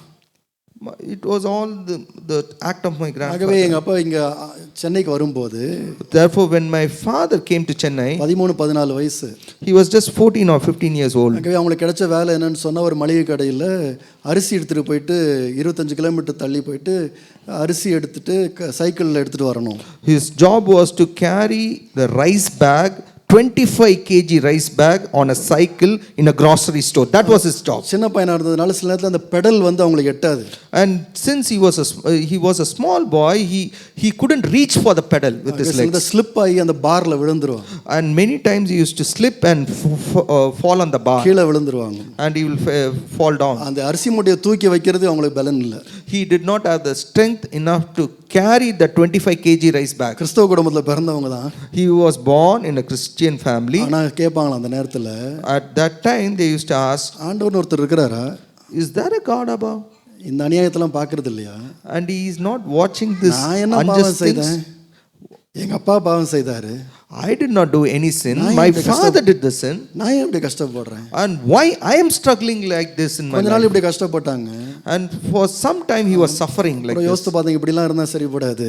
And then he thought that this is not the right place to be. அப்போ பாம்பேன்னு சொல்லுவாங்க, பாம்பேக்கு போயிட்டாங்க. And then he left to Bombay. அங்கே போய் சில திருட்டு தொழிலெல்லாம் கூட இறங்கினாங்க. அப்பா He did some wrong things also over there. அவங்களுக்கு இது நியாயமாய் பட்டது. Because he felt it was right. ஏன்னா அநியாயமான உலகத்தில் இப்படி தான் பிழைக்க முடியும். Because in this unjust world, only through these means you can survive. ஆனால் இயேசு அவர்களை தொட்டார். But one day Jesus touched him. இயேசு அவர்களை தொட்டார். Jesus touched him. அன்றைக்கு ஒரு மாற்றம் ஏற்பட்டது. And that day there was a change. நான் இப்போ சொல்ற மாற்றம் தான். The same change which I am talking ஆண்டவர் right now. அநியாயமானவர், ஆண்டவர் கண்ணு இல்லை, ஆண்டவரால் பார்க்கிறது கிடையாது அப்படின்னு சொல்லிட்டு இருந்த அவங்க, The same person who was telling that God is unjust, God doesn't have eyes, ரட்சிக்கப்பட்ட பிறகு சொல்ல ஆரம்பிச்சாங்க, after he was saved, he started saying like தேவன் this: நல்லவர், God is good, தேவன் உண்மை உள்ளவர், God is faithful, தேவன் நீதி உள்ளவர், and God is just. சபைக்கு ஒழுங்கா போக ஆரம்பிச்சாங்க. He started attending the church regularly. வேதத்தை வாசிக்க ஆரம்பிச்சாங்க. He started reading the ஜெபிக்க scriptures ஆரம்பிச்சாங்க. and he started praying. அவங்களுக்கு ஒரு விசுவாசம் வந்துச்சு. And there was a faith which came கர்த்தர் inside of நல்லவர் him. தான். God is good. சூழ்நிலை ஒன்றும் பெருசா மாறல. The situation did not change much great. ரட்சிக்கப்பட்ட பிறகு கூட வறுமை நிமித்தமாக 3 ரூபாய் 50 காசுக்கு ஒரு மிட்டாய் கம்பெனியில் வேலை செய்து கொண்டிருந்தார். Even after getting saved, he was working in a sweet shop for 3 rupees 50 paise. 3 வேளை சாப்பாடு இல்லை, ஒரு வேளை தான் சாப்பிட்டாங்க. He can eat only one time. He cannot have 3 meals. கஞ்சியும் ஊறுகாய் தான் சாப்பிட்டாங்க அந்த ஒரு வேளை கூட. And even for that one time, he was able to eat gruel and pickle. ஆனா ஒரு எண்ணம் மட்டும் அவங்களுக்குள்ள இருந்தது. But he had his one thought in his கர்த்தர் mind: நல்லவர், God is good. அவர் அவர் அவர் வெளிச்சமாய் இருக்கின்றார், ஒளியாய் இருக்கின்றார். He is the light. அவரிடத்துல எவ்வளவு வேணும் இருள் இல்லை. There is no darkness in him, அவரிடத்துல அநியாயம் இல்லை. and there is no injustice in him. கர்த்தர் அவங்களுடைய நம்பிக்கையின்படியே கர்த்தர் செய்தார். And according to his faith, God worked in his life. கர்த்தர் நல்லவராய் இருக்கின்றார். God is good. இன்னைக்கு திரும்பி பார்க்கும்போது, When we take a look back, என்னுடைய தாத்தாவுடைய குடும்பத்தார் செய்ததெல்லாம் அநியாயம் தான், அதை மறுக்கவே முடியாது. We cannot deny that whatever my grandfather's family did was unjust. தாத்தா செய்ததும் பெரிய அநியாயம் தான். Even whatever my grandfather did was unjust. ஆனா எல்லா அநியாயத்தின் மத்தியிலும் But amidst all these things, தேவன் நல்லவராய் இருக்கின்றார். God was good. அப்ப என்ன சத்தியம் நம்ம பிடித்துக் கொள்ளணும்? Therefore, to what truth we should hold 5ஆம் on? வசனத்துல In verse 5, எல்லாரும் சேர்ந்து சொல்லலாம், let's all join together and தேவன் say, எப்படி இருக்கிறார்? ஒளியாய் இருக்கிறார். God is light. அவரில் எவ்வளவு வேணும் என்ன இல்லை, இருள் இல்லை. There is no darkness in him. ஒருவேளை இங்க இருக்கிற ஒரு சிலருடைய வாழ்க்கையில கூட சில அநியாயமான சம்பவங்கள் நடைபெற்று சில காரியங்கள் இழந்து நீங்க போயிருக்கலாம். Perhaps some of you over here may have faced some injustice and faced losses. உங்களுக்குள்ள கூட நீங்க கொஞ்சம் கவனமா எல்லாம் சாத்தான் வந்து காதுல சொல்லுவான். And if you are not careful enough, Satan will come to your ears and say, ஆண்டவர் அப்படி ஒன்றும் நல்லவர்லாம் கிடையாது. God is not so good. அப்படி இருந்தா உங்க லைஃப் ஏன் இப்படி இருக்கு? If he is good, why your life is சில உங்க in such சொந்தக்காரங்க condition? உங்களை பார்த்து சொல்லுவாங்க, Some of the relatives can say to you, இயேசு இயேசு இயேசுன்னு போனா என்னாச்சு உனக்கு? you just followed Jesus, see what happened to you now. ஏதனா இருக்கிற நீ, You are in the same condition. ஆண்டவர் நல்லவரா என்ன? Is God good? அப்ப நீங்க என்ன சொல்லணும் தெரியுமா? At that time your response should be, தேவன் ஒளியாய் இருக்கிறார். God is light. அவரில் எவ்வளவு வேணும் என்ன இல்லை, In him there is no darkness at all. கொஞ்சம் கூட கெட்டது இல்லை. There is no evil thing in him. பஸ்ல போகும்போது, When you travel in a bus, அதாவது லோக்கல் பஸ் நான் சொல்றேன், I am talking about local bus, ஏன்னா ஸ்டேட் டு ஸ்டேட் பஸ்லாம் எல்லாருமே உட்காந்துட்டு தான் போறாங்க. because in state to state bus people will sit and travel, ஆனா சிட்டிக்குள்ள போற பஸ்ல but in city buses நின்னுட்டு போறாங்க பாத்தீங்களா? they will be standing and going. அப்போ அங்க என்ன நிக்கிறவங்களுக்கு என்ன கொடுத்துருக்காங்க? For the people who are standing, what is given to them? கை பிடிக்கிற ஒரு, ஸோ நம்மளாம் என்ன பண்றோம்னு சொன்னா அதை பிடிச்சிக்கிறோம். There is a grab bar given to them and we are holding on to it. அதை பிடிக்கலன்னு சொன்னா, If we don't hold on to that break bar, அடிக்கும் போது வண்டி அசையும் போது, when there is a break or when the vehicle shakes, நம்ம கீழே விழுந்துரும். we will fall down. அதே போல In the same manner, கிறிஸ்தவர்களாகிய நீங்களும் நானும் சில சத்தியங்களை இறுக்கமா பிடிச்சுக்கணும். as Christians we should hold on to certain scriptures. அதை பிடிக்கலன்னு வச்சுக்கோங்க, If you are not holding on to the truth, பிரச்சனை வரும்போது, சவால்கள் வரும்போது நம்மளும் ஆடிடுவோம் அப்படி விசுவாசத்துல. when problems and challenges come, we will fall and stumble. சாத்தானே கொஞ்சம் தள்ளி விட்டுருவான் நம்மள. And even Satan can push us down. அநியாயத்தின் மத்தியில என்ன சொல்லணும்னு சொன்னா, In times of injustice, what we should say, நான் ஒரு சத்தியத்தை பிடிச்சிருக்கிறேன், I have holding on to one truth, தேவன் ஒளியாய் இருக்கிறார், and that truth says that God is light, அவரிடத்தில் எவ்வளவு வேணும் இருள் இல்லை, and there is no darkness at all. யோபுனுடைய மனைவியை போல சில பேர் சொல்லுவாங்க, Just like Job's wife, some people will come to us and இன்னும் நீ say, ஏன் உயிரோடு இருக்கிற, why you are still living, இன்னும் நீ ஏன் உயிரோடு இருக்கிற, why you are still living, ஆண்டவர் அப்படி என்ன உனக்கு செஞ்சிட்டாரு, what had God done to you? நீங்க என்ன பிடிச்சுக்கணும் தெரியுமா? Do you know what you should hold on? ஹல்லேலூயா. தேவன் சத்தமா சொல்லாம, தேவன் ஒளியாய் God is இருக்கிறார், light.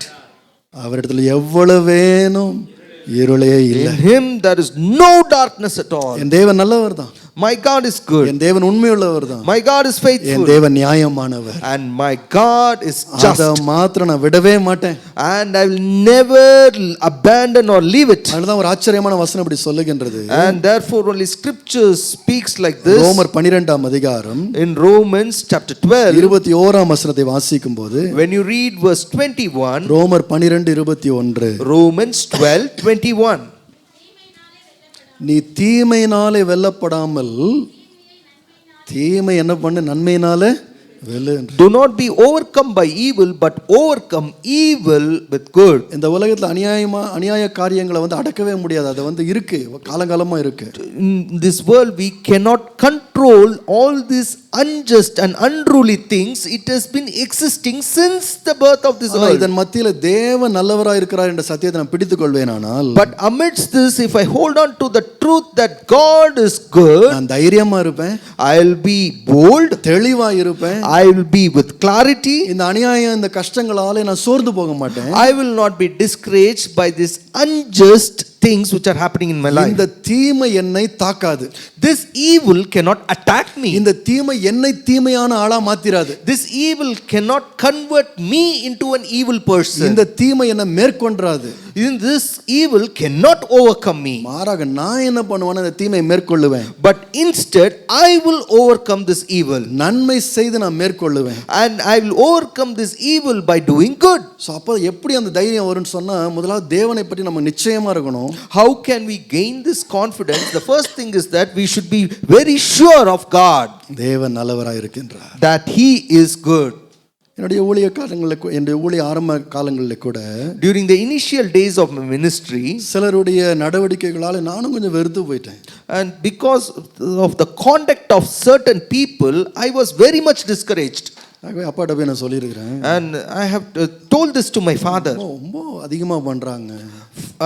Appa, they are doing too much. தேவையில்லாத வார்த்தைகள் பேசிட்டாங்க. And they are using unnecessary words. ஆனால் அப்பா என்ன சொன்னாங்கன்னா, My Appa used to say, நீ போய் அவங்கள்ட்ட போய் பேசு. you go and talk to them. அவங்கள்ட்ட போய் பேசு. You go and talk to them. இப்படிலாம் பேசாதீங்கன்னு சொல்லு. And instruct them not to speak like that. அந்த நேரத்தில் எனக்கு அதெல்லாம் கேட்க விருப்பம் இல்லை. At that point of time, I was not interested in listening to these kind of advices. அவங்க பேசுறதெல்லாம் பேசுவாங்க. They will talk whatever they நான் tongue போய் speaks. விளக்கம் வேற கொடுக்கணும். And I have to go and explain to them. அதெல்லாம் நம்மளால செய்ய முடியாது. These things are not possible for me. ஆனால் கொஞ்ச நாள் கழிச்சு நான் அதை ரியலைஸ் பண்ணேன். But after certain days, I started realizing இந்த தீமையினால நான் மேற்கொள்ளப்படக்கூடாது. I should not be overcome by this evil. அது வேற டைரக்ஷனுக்கு என்னை கொண்டு போயிடும். And it will take me in a wrong direction. நான் தீமையை நன்மையினால் மேற்கொள்ளணும். I will overcome this evil with good. சில பேருக்கு அதனுடைய அர்த்தம் என்னன்னு சொன்னா, நீங்க செய்ய வேண்டிய கடமைகளை செய்து கொண்டே இருக்கணும், அவ்வளவுதான். In one context, it means that you should continue to do the good works which you were doing. கர்த்தர் உங்களுக்கு ஒரு தரிசனத்தை நிறைவேற்றி கொண்டே இருக்கணும். You should just keep on fulfilling the vision which God has for you. நீங்க நடந்து கொண்டே இருக்கணும். You should keep on moving. கர்த்தர் எல்லாவற்றையும் நன்மையாய் மாற்றுவார். God will convert every evil into good. ஹல்லேலூயா. அப்ப முதலாவது சத்தியம் என்ன பிடித்துக் கொள்ளணும்? This is the first truth which we need to understand. தேவன் ஒளியாய் இருக்கிறார். God is light. அவருடைய தீமையே இல்லை. There is no evil in him. இரண்டாவதாக, Secondly, 1 யோவான் 1ஆம் அதிகாரம், again going back to 1 John chapter 1, 6ஆம் 7ஆம் வசனத்தை வாசிக்கும்போது, when you read verses 6 and இப்போ 7, நம்மளை பத்தி பேசுறாரு. now he is talking about us. இப்போ முதல்ல ஆண்டவர் ஒளியா இருக்கிறார்னு சொன்னாரு. At first he told that God is light. 6ஆம் வசனத்துல, In verse 6 now he says, நாம் அவரோடு ஐக்கியப்பட்டவர்கள் என்று சொல்லியும் இருளிலே நடக்கிறவர்களாய் இருந்தால் சத்தியத்தின்படி நடவாமல் பொய் சொல்லுகிறவர்களாய் இருப்போம். if we claim to have fellowship with him and yet walk in the darkness, we lie and do not live out the truth. 7ஆம் வசனத்துல, In verse 7, அவர் ஒளியாய் இருக்கிறது போல நாமும் ஒளியில் நடந்தால் ஒருவரோடு ஒருவர் ஐக்கியப்பட்டிருப்போம். but if we walk in the light as he is in the light, we will have fellowship with one another. இப்போ ஆண்டவர் ஒளியா இருக்கிறாரா? God is light. 7ஆம் வசனத்துல, In verse 7, நாமும் ஒளியில் நடந்தால்னு சொல்றோம். and it is written, if we walk in the light. ஒளினா என்னது சொன்னேன் நானு? What I described about light, அவர் நல்லவர், he is good, அப்புறம் அவர் உண்மையுள்ளவர், he is faithful, our பரிசுத்தமானவர். he is holy. இப்போ சொல்றாரு நீங்களும் அதே போல நடங்கன்றார். And now he instructs you also walk accordingly. ஏன்னா ஆண்டவரோடு உங்களுக்கு ஐக்கியம் இருக்கு இல்லையா?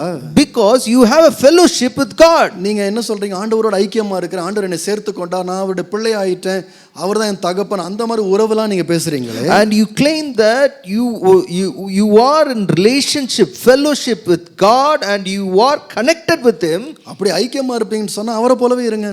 And if you claim that you have fellowship with him, be like him. எப்படி இருக்கணுமா? How you should be?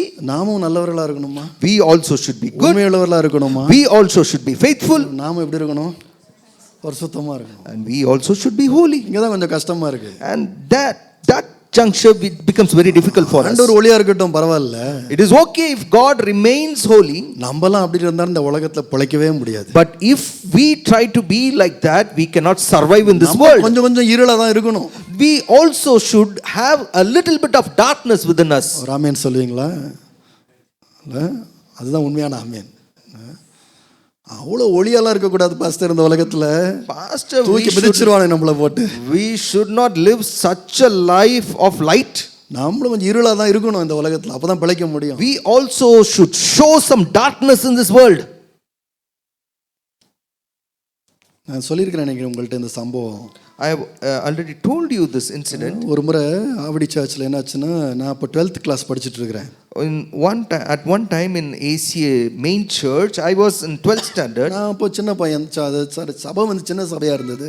At that time our church was a small அப்போ church. சர்ச்சில் 2 பேர் கல்யாணம் அப்பா வந்து அரேஞ்ச் பண்ணாங்க. And my father arranged a wedding ceremony in our church. அப்போ இவங்களே செலவுலாம் பண்ணாங்க. He spent from his own pocket.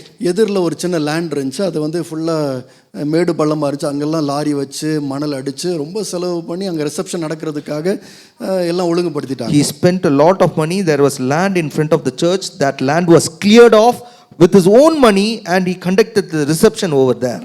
கல்யாணம் நல்லா நடந்து முடிஞ்சது. The wedding was very good. ஒரு 2-3 நாள்லேயே செய்தி வந்துச்சு 2 பேரும் அடிச்சுக்கிறாங்கன்னு சொல்லி. But in 2-3 days a news came that the family was fighting.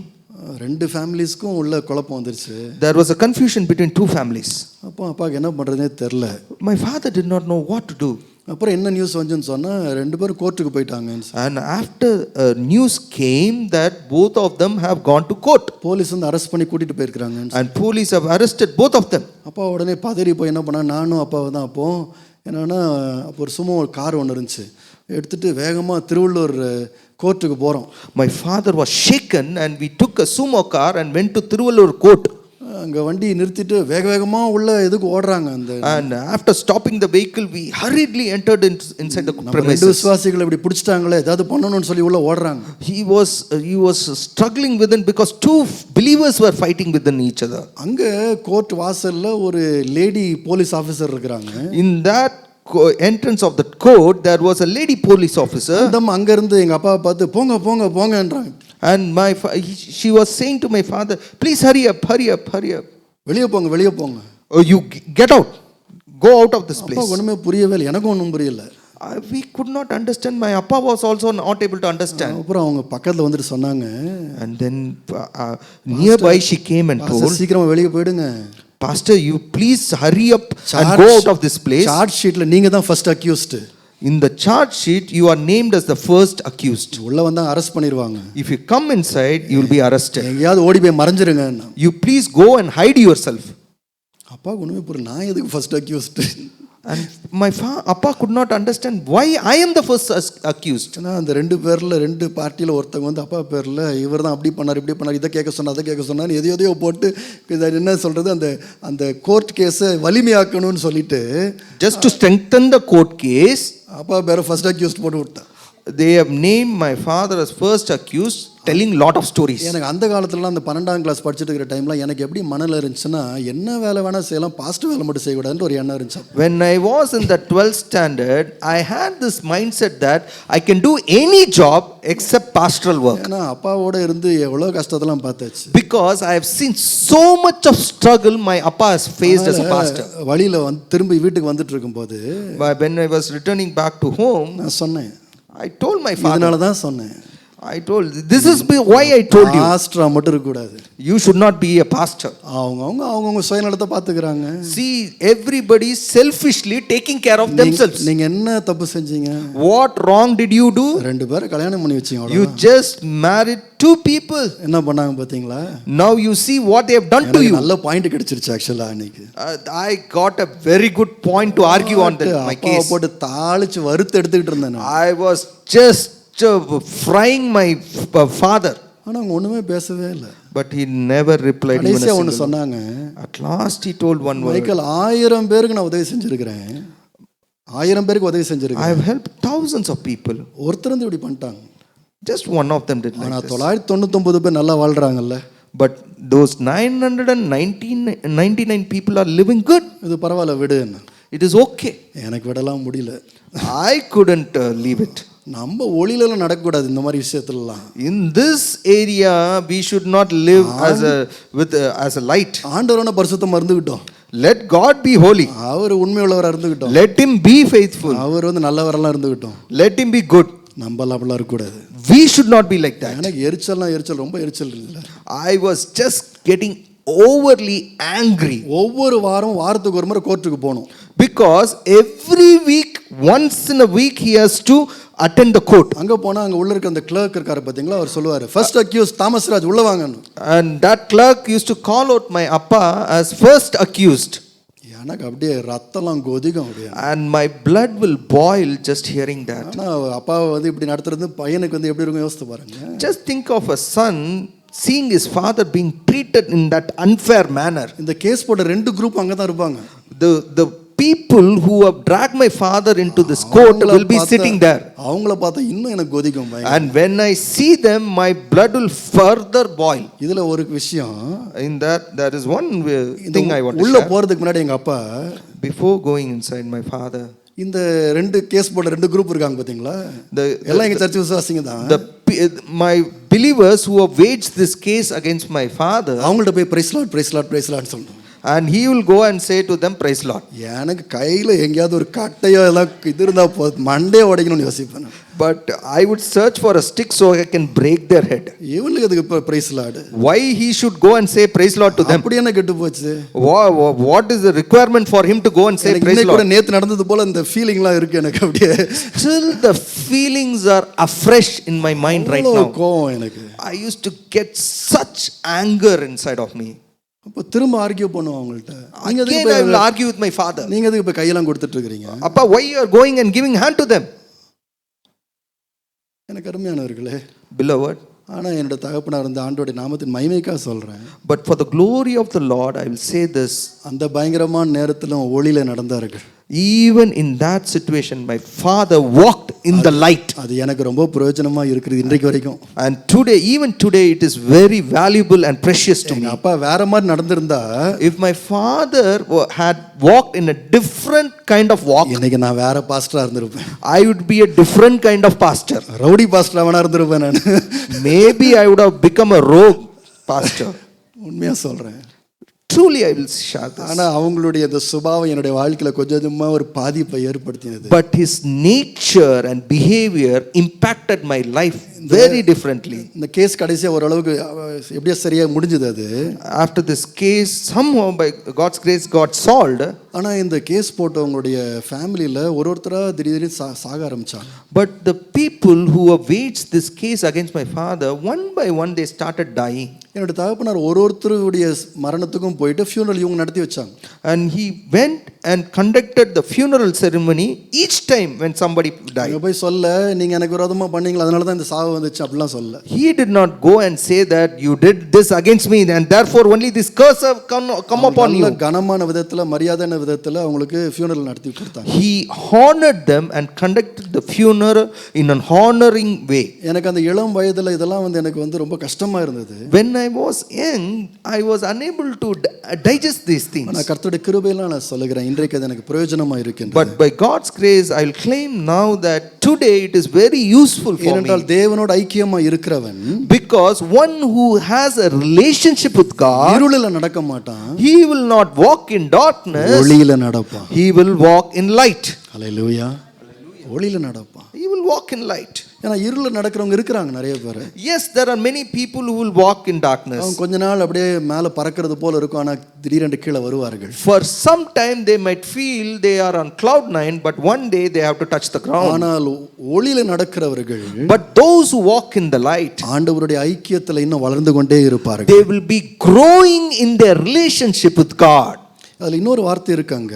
There is one more word I want to point. நீங்க வாசிங்க 7ஆம் வசனத்தை வாசிக்கும் போது, When you read verse 7, அவர் ஒளியில் இருக்கிறது போல நாமும் ஒளியிலே நடந்தால் ஒருவரோடு ஒருவர் எப்படி இருப்போம்?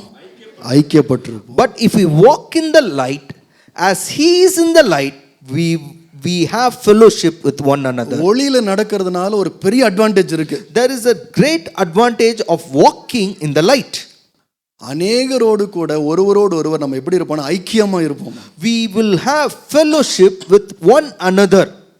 இதை கொஞ்சம் எக்ஸ்பிளைன் பண்றேன். I want to explain this. பாருங்க, என்னோட தகப்பனார் வந்து இந்த மாதிரி சூழ்நிலைலாம் வரும்போது இருளிலே நடந்திருந்தால், இல்லாவிட்டால் தேவையில்லாத காரியங்கள்லாம் செய்திருந்தால், If only my father during those bad times had walked in darkness, அவங்க சாட்சி இழந்திருப்பாங்க. he would have lost the testimony of his life. அவங்களுக்கு இன்றைக்கு இருக்கிறது போல ஒரு நல்ல பெயர் இருந்திருக்காது. He would not have a good name like what he has today. ஆனால் இன்றைக்கு ஆண்டவருடைய கிருபையினாலே அவர்களுக்கு அவ்வளோ பெரிய தகுதியோ அவ்வளோ பெரிய படிப்பெல்லாம் இல்லாமல் இருந்தாலும் கூட அநேகருடைய அன்பு, அநேகருடைய ஆதரவு, அநேகருடைய ஜெபங்கள், அநேகருடைய சப்போர்ட் அவங்களுக்கு கிடைச்சதுக்கு ஒரு காரணம் என்னன்னு சொன்னால், அநேகர் அவங்கள பற்றி என்ன நினைப்பாங்கன்னு சொன்னால், இவர் வந்து ஒளியில் நடந்த ஒரு மனுஷன் அப்படின்ற ஒரு காரணத்தினால. He was not much educated, or he did not have much skill in him, but still today people respect and love him like anything because he walked in the light. ஒருத்தன் ஒளியில் நடப்பான் என்று சொன்னால், If someone walks in the light, நிறைய பேர் அவனோடு சேருவார்கள். many people will join together with அது him. பெரிய advantage அது. That is the greatest advantage. அவங்கள விரும்புவாங்க, They will love us. அவங்க வந்து நேசிப்பாங்க. Then they will have their affection towards us. ஒளியில் நடக்கிறவர்களை அநேகருக்கு பிடிக்கும்.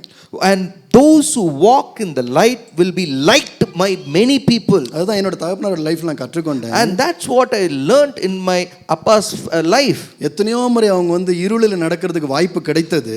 Many times there was plenty of opportunity for him to walk in the darkness. ஆனா நன்மை செய்கிற ஒரு பரிசுத்தமான ஒரு நீதியுள்ள வாழ்க்கை வாழ்ந்தபடியினாலே, But since he had a good life, a just life, and a life which does good works, அநேகருடைய அன்பு ஆதரவு கிடைத்தது.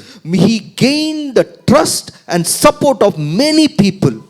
அவர்கள் சிக்கா இருந்த போது கூட Even when he was sick, அநேக மக்கள் ஜெபித்தார்கள். many people prayed for him. அதுல நிறைய பேர் நேரடி அப்பாவை பார்த்தது கூட கிடையாது. And many of them have never seen my father directly. ஆனா நிறைய பேர் சொன்ன ஒரு வார்த்தை இதுதான், But many people told this only one thing: அவர் இருக்கணும், he should live. அவர் வேணும்னு சொன்னாங்க. He is required, he is needed for us. அது மாதிரிலாம் கேட்கும்போது எனக்கு ஆச்சரியமா இருக்கும். When I hear such things, it used to surprise me. இப்படி ஜெபம் பண்றாங்களே, How they are able to pray like this for my அப்படி father. நேசிச்சாங்கன்னு சொன்னா, Why did they love so much? மறுபடியும் சொல்றேன், Again I will say நாம் this: ஒளியில நடந்தால் if we walk in the light, நிறைய பேர் ஐக்கியம் நமக்கு கிடைக்கும். we will gain the fellowship of many நிறைய people. பேர் சொல்றதை விட தேவ மக்களுடைய ஐக்கியம் நமக்கு கிடைக்கும். Instead of saying that many people, I will specifically say we will have the fellowship of godly children. இருளிலே நடந்தா நிறைய பேர் விலகி போயிடுவாங்க. When we walk in the darkness, many will move away from us. அவரு சரி கிடையாதுங்கன்னு போயிடுவாங்க. They will say that this person is not good and they will leave us. ஒருவன் ஒளியில நடப்பானானால், But if someone walks in the light, பரிசுத்த வாழ்க்கை வாழ்வானானால், if he lives a life of holiness, நீதி உள்ள வாழ்க்கை வாழ்வானானால், if he lives a life of just, நன்மை செய்கிற வாழ்க்கை if he வாழ்வானானால், lives a life of good works, அவன்கிட்ட பெரிய படிப்பு இல்லாம இருக்கலாம், maybe he is not much educated, பெரிய திறமைகள் இல்லாம இருக்கலாம், maybe he is not having much talents, ஆனா ஜனங்கள் அவனிடத்தில் ஐக்கியமாக வேண்டும் என்று விரும்புவார்கள். but people would want to have a relationship with him. நமக்கும் இன்றைக்கு நான் சொல்லுகின்றேன், And today I want to tell this for us நம்ம என்ன also. செய்கிறோமோ செய்யலையோ, Whether we are doing anything or not, ஒளியிலே நடப்போம். let's strive to walk in the light. அப்போ நல்ல ஐக்கியங்கள் நமக்கு கிடைக்கும். Then we will gain good fellowship. மனிதனுடைய ஆதரவு நமக்கு கிடைக்கும். We will gain the support of people. ஹல்லேலூயா. கடைசியாக ஒரு காரியம் நான் சொல்ல விரும்புகின்றேன். At last I want to conclude by பின்பு this. திருவிருந்த நாம் ஆசரிக்க போகின்றோம். We are going to observe the communion. மூன்றாவதாக, This is the third thing. First என்ன பார்த்தோம்? First thing we saw, தேவன் ஒளியாய் இருக்கிறார், God is light, அவரில் எவ்வளவேனும் இருள் இல்லை. without darkness. இரண்டாவது குறிப்பு என்னது? What is the second point? இருளில் அல்ல ஒளியில் நடப்போம். We should walk in the light but not in the darkness. மூன்றாவதாக கடைசியாக, This is the third and the final point. 1 யோவான் முதலாம் அதிகாரம் 1 John chapter 1. 8ஆம் வசனத்திலிருந்து வாசிக்கும் போது, When you start reading from verse 8 onwards, நமக்கு பாவம் இல்லை என்போமானால் நம்மை நாமே வஞ்சிக்கிறவர்களாய் இருப்போம், சத்தியம் நமக்குள் இராது. if we claim to be without sin, we deceive ourselves and the truth is not in us. சொல்றாரு, நீங்க ஒரு காரியம் பண்ணுங்க, Now he says that do one thing. உங்கள்ட்ட பாவம் இல்லைன்னு மட்டும் சொல்லாதீங்க. Never say that I don't have any sin within me. யார்கிட்ட சொல்றாரு? எல்லா விசுவாசிகளும் சொல்றாரு. And he is telling this to every believer. விசுவாசிகள் மட்டும் தண்ணியும் சேர்த்துக் கொள்கிறார். And not only to the believer, he includes himself also. நமக்குன்னு சொல்றாரு. He says that us, நமக்கு பாவம் இல்லை என்போமானால், if we say that we don't have any sin, நம்மை நாமே வஞ்சிக்கிறோமே.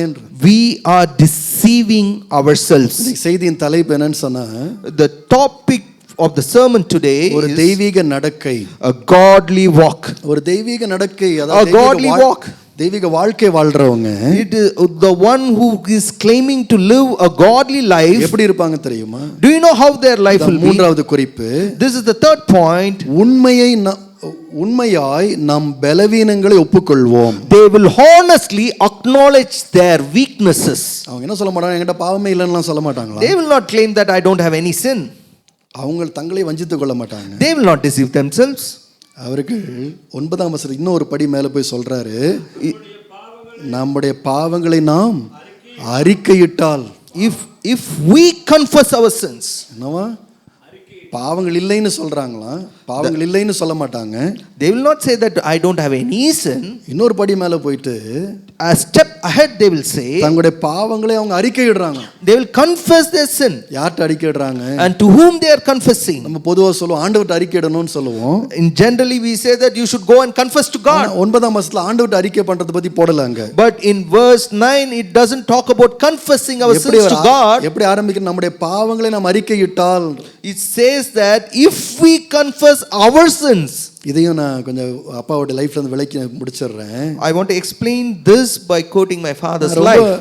அவங்களுடைய வாழ்க்கையில நான் ரொம்ப அட்மையர் பண்ணுகின்ற ஒரு காரியம் என்னன்னு சொன்னா, தங்களுடைய பலவீனங்களை பற்றி ஓப்பனாக பேசுறதுல அவங்க தயங்கவே மாட்டாங்க. One thing I used to always admire about my father was that he would always honestly without shame acknowledge all his weaknesses. நிறைய பேர் வந்து மணிக்கணக்காலம் பேசி இருக்கிறாங்க.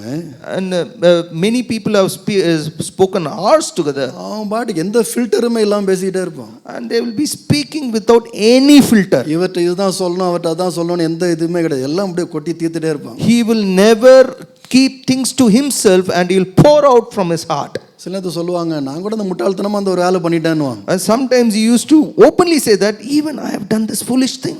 பிரசங்க கூட நீங்க சில பிரசங்கலாம் நீங்க கேட்டிருப்பீங்க. I hope you have heard some of his sermons. கோபத்துல அப்படி பண்ணிட்டேன்னு பேசுவாங்க. He will say that I did this in anger. அதாவது என்ன சொல்ல வரேன்னு சொன்னா, What I am trying to say is that அப்படிலாம் பேசக்கூடாது இல்ல. actually we should not speak like நம்ம that. ரொம்ப வீக்கா இருக்கணும், இல்லாட்டி சொல்லிட்டோம்னு வச்சுங்க. We should not acknowledge weaknesses before others. If we tell like that, ஜனங்க மதிக்க மாட்டாங்கல்ல. people will not respect us. நம்ம எப்படி பேசணும் நம்மளை பத்தி? Oh, how we project ourselves. நீங்க தான் பாவி, நாலாம் பாவி, பாவம் எல்லாம் கிடையாது. You all are sinners, I am holy. நம்ம எல்லாம் பெர்ஃபெக்ட். I am perfect. கோபம் அப்படின்னா என்னது? What is to be getting angry? நம்ம அந்த வார்த்தையை புரியவே மாட்டேங்குது எனக்கு. அப்படிதான் நம்ம பேசணும். நம்ம We will speak as if we do not understand the term anger. ஆனா அப்பா வந்து தைரியமா அவங்களுடைய பலவீனங்களை சொல்லுவாங்க. But my father used to boldly acknowledge his weaknesses. அடிக்கடி எங்க வீட்ல ஒரு சண்டை வரும். Many times this one particular fight will happen எப்பவுமே in my என்ன house. சொல்லிட்டு இருப்பாங்கன்னா, நான் 3 ரூபாய் 50 காசுக்கு நான் வேலை செய்தேன்னு சொல்லிட்டே இருப்பாங்க. இப்போ Always he used to reiterate that I used to work for 3 rupees 50 paise. நானும் எங்க அண்ணனும் சொல்லுவோம் அப்பாட்ட. And myself and my brother used to reply to my father, ஏன்பா அதெல்லாம் சொல்றீங்க நீங்க? Appa, why you are speaking இப்போ ஆண்டவர் உங்களை எவ்வளவு உயர்த்தி இருக்கிறாரு. those things? Now God has lifted up you high. அதெல்லாம் போய் நீங்க சொன்னீங்கன்னா ஜனங்க மதிக்க மாட்டாங்க. If you tell those stories, people will not respect you. படிக்காத ஆள் போல இருக்கு. They will say that you are an illiterate. ஒண்ணு இல்லாத ஆள் போல இருக்கு. They will say that you are a poor man. அப்படி நினைச்சுக்குவாங்கப்பா. And they will consider you like that. அதெல்லாம் சொன்ன காலம் இருக்குது, அது இருக்கட்டும், விட்டுருங்க இப்போ அதெல்லாம். Those were sometimes when myself and my brother used to say those things to my father. World Tamil pastors conference ஒரு நாட்டில் நடந்துச்சு. There was one huge conference for pastors in a country. அதில் அப்பா தான் மெயின் ஸ்பீக்கர் அங்க. And my father was the main speaker in that. 4000-5000 pastors வந்திருந்தாங்க. Almost 4000 to 5000 pastors used to அப்ப gather. நாங்க சொல்லி அனுப்பிச்சோம், There we told him, இந்த கதை மட்டும் சொல்லாதீங்க. please don't go and tell 50 this. காசு அந்த கதை மட்டும் சொல்லாதீங்க. Don't tell this 3 rupees 50 paise story பெரிய over ஆளு there. வந்திருப்பாங்க எல்லாரும். Because all those big personalities. சரிடான்னாங்க. He agreed. முதல் செய்தி முதல் வார்த்தை அதுதான். But the first sermon, first word was that. பலவீனமான ஆளு, I am a weak கர்த்தர் person. தான் என்ன உயர்த்தினாரு. Only God lifted me up. கர்த்தர் தான் ஆசீர்வதிச்சாருப்பா. Only God blessed me. இது ஒன்றும் சாமர்த்தியத்தினால நான் செய்யல. It is not because of my clever works. அப்புறம் ஒரு ஸ்டேட்மெண்ட் அங்க, And again he put one statement. என்னுடைய ஆரம்ப செய்திகள்லாம் கேட்டிருந்தீங்கன்னா நீங்க ஓடி போயிருப்பீங்க. He told that if you have heard my initial sermons, you would have run away from this place. பிரசங்கமே வராது. Because I don't know how to speak. எப்படி தான் ஜனங்க என்ன சகிச்சாங்களோ தெரியல. I do not know how the people born with me. அப்புறம் எப்படியோ தட்டி முட்டி எப்படியோ பிரசங்கம் பண்ண கத்துக்கிட்டேன். I somehow managed to learn the art of giving sermons. எங்களுக்கு என்னன்னா உண்மையாவே இருந்துட்டு போகட்டும், ஏன் அதை சொல்றீங்க இப்போ? For us, the concern was that let it be truth, but why you are confessing that? ஆனால் அவங்க பாஸ்டர்ஸோட பேசும்போது மற்றவங்களோட பேசும்போது கூட நாங்களும் அப்படியே என்ன சொல்ல சீட்டோட முனையில் உட்காந்துட்டு இருப்போம், எதெல்லாம் சொல்லிட போகிறாங்களோன்ட்டு. But whenever he used to speak to pastors, we'll be sitting on the edge of our seats with the concern that, oh, this time what he is going to confess. ஆனால் தங்களுடைய பலவீனங்களை ஒப்புக்கொள்வதில் தயங்கவே மாட்டாங்க. But he never hesitated in acknowledging his weaknesses. இன்னைக்குள்ள உலகத்தில் என்ன உலகத்தில் வாழ்கிறோம்னு சொன்னால் build up உலகத்தில் வாழ்கிறோம். Today's world is a built up world. Buildup கொடுக்கணும். We have to give build up to ourselves. ஐயா வரார், Oh, அவர் வந்ததே பெரிய விஷயம்.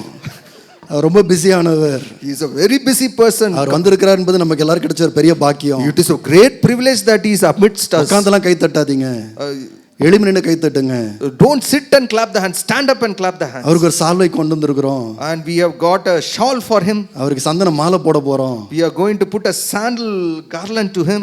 எல்லாம் செல்ஃபி எடுத்துக்கங்க. Please take selfies along அவர் with கிடைக்க him. மாட்டாரு இங்க விட்டீங்கன்னா. You will not get another opportunity. இந்த மாதிரி பில்டப்லாம் கொடுத்தா தான் நல்லா இருக்கும்ல. It will be always good if you project such a build up for a person. ஆனா ஆப்போசிட்டா இருந்தா நம்ம என்ன சொல்லுவோம்? But in opposite manner, what we will say? பிழைக்க தெரியாத மனுஷன். He doesn't know how to survive in this world. அப்படிதான் அவங்க இருந்தாங்க ஆக்சுவலா. In fact, my father was like that. ஆனா அதனால தான் வேத வசனம் சத்தியமா இருக்கு. And therefore only the scripture is truth. 9ஆம் வசனத்தை வாசித்து முடிச்சிடலாம். This verse 9 says, நம்முடைய பாவங்களை நாம் அறிக்கையிட்டால், if we confess our sins. வேற எதுமா சொல்லலாம், பலவீனங்களை நாம் ஒத்துக்கொள்வோமானால். In other words, if we acknowledge our weaknesses, ஆண்டவர் என்ன பண்ணுவாரா?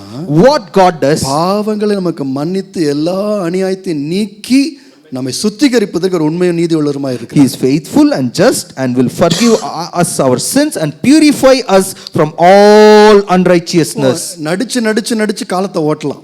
We can push our rest of our life by acting before people. எல்லாத்துலயும் தேறினது போல காண்பித்துக் கொள்ளலாம். We can project ourselves as very qualified. ஆண்டவருடைய கிரியை நம்முடைய வாழ்க்கையில் இருக்காது. But you cannot see the hand of God in your life. ஆனா ஒருவன் தன்னுடைய பலவீனங்களை ஒத்துக்கொள்வானானால், But if someone acknowledges his weakness, அவனுடைய பலவீனம் என்னவோ, whatever his weakness is, அந்த பலவீனத்தை ஆண்டவர் மன்னிப்பார்.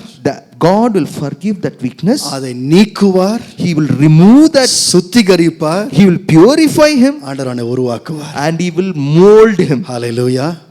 ஆகவே நம்முடைய பலவீனங்களை குறித்து ரொம்ப நம்ம கவலைப்பட வேண்டிய அவசியம் இல்லை. Therefore we need not worry so much about our weaknesses. நம்ம கொஞ்சம் நம்முடைய பலவீனங்களை என்ன பண்ணலாம்னா ஒத்துக்கொள்ளலாம். We can honestly acknowledge some of our weaknesses. நம்முடைய சபையில் இருக்க எல்லாரும் ஒரு காரியம் நீங்க புரிந்து கொள்ளணும்.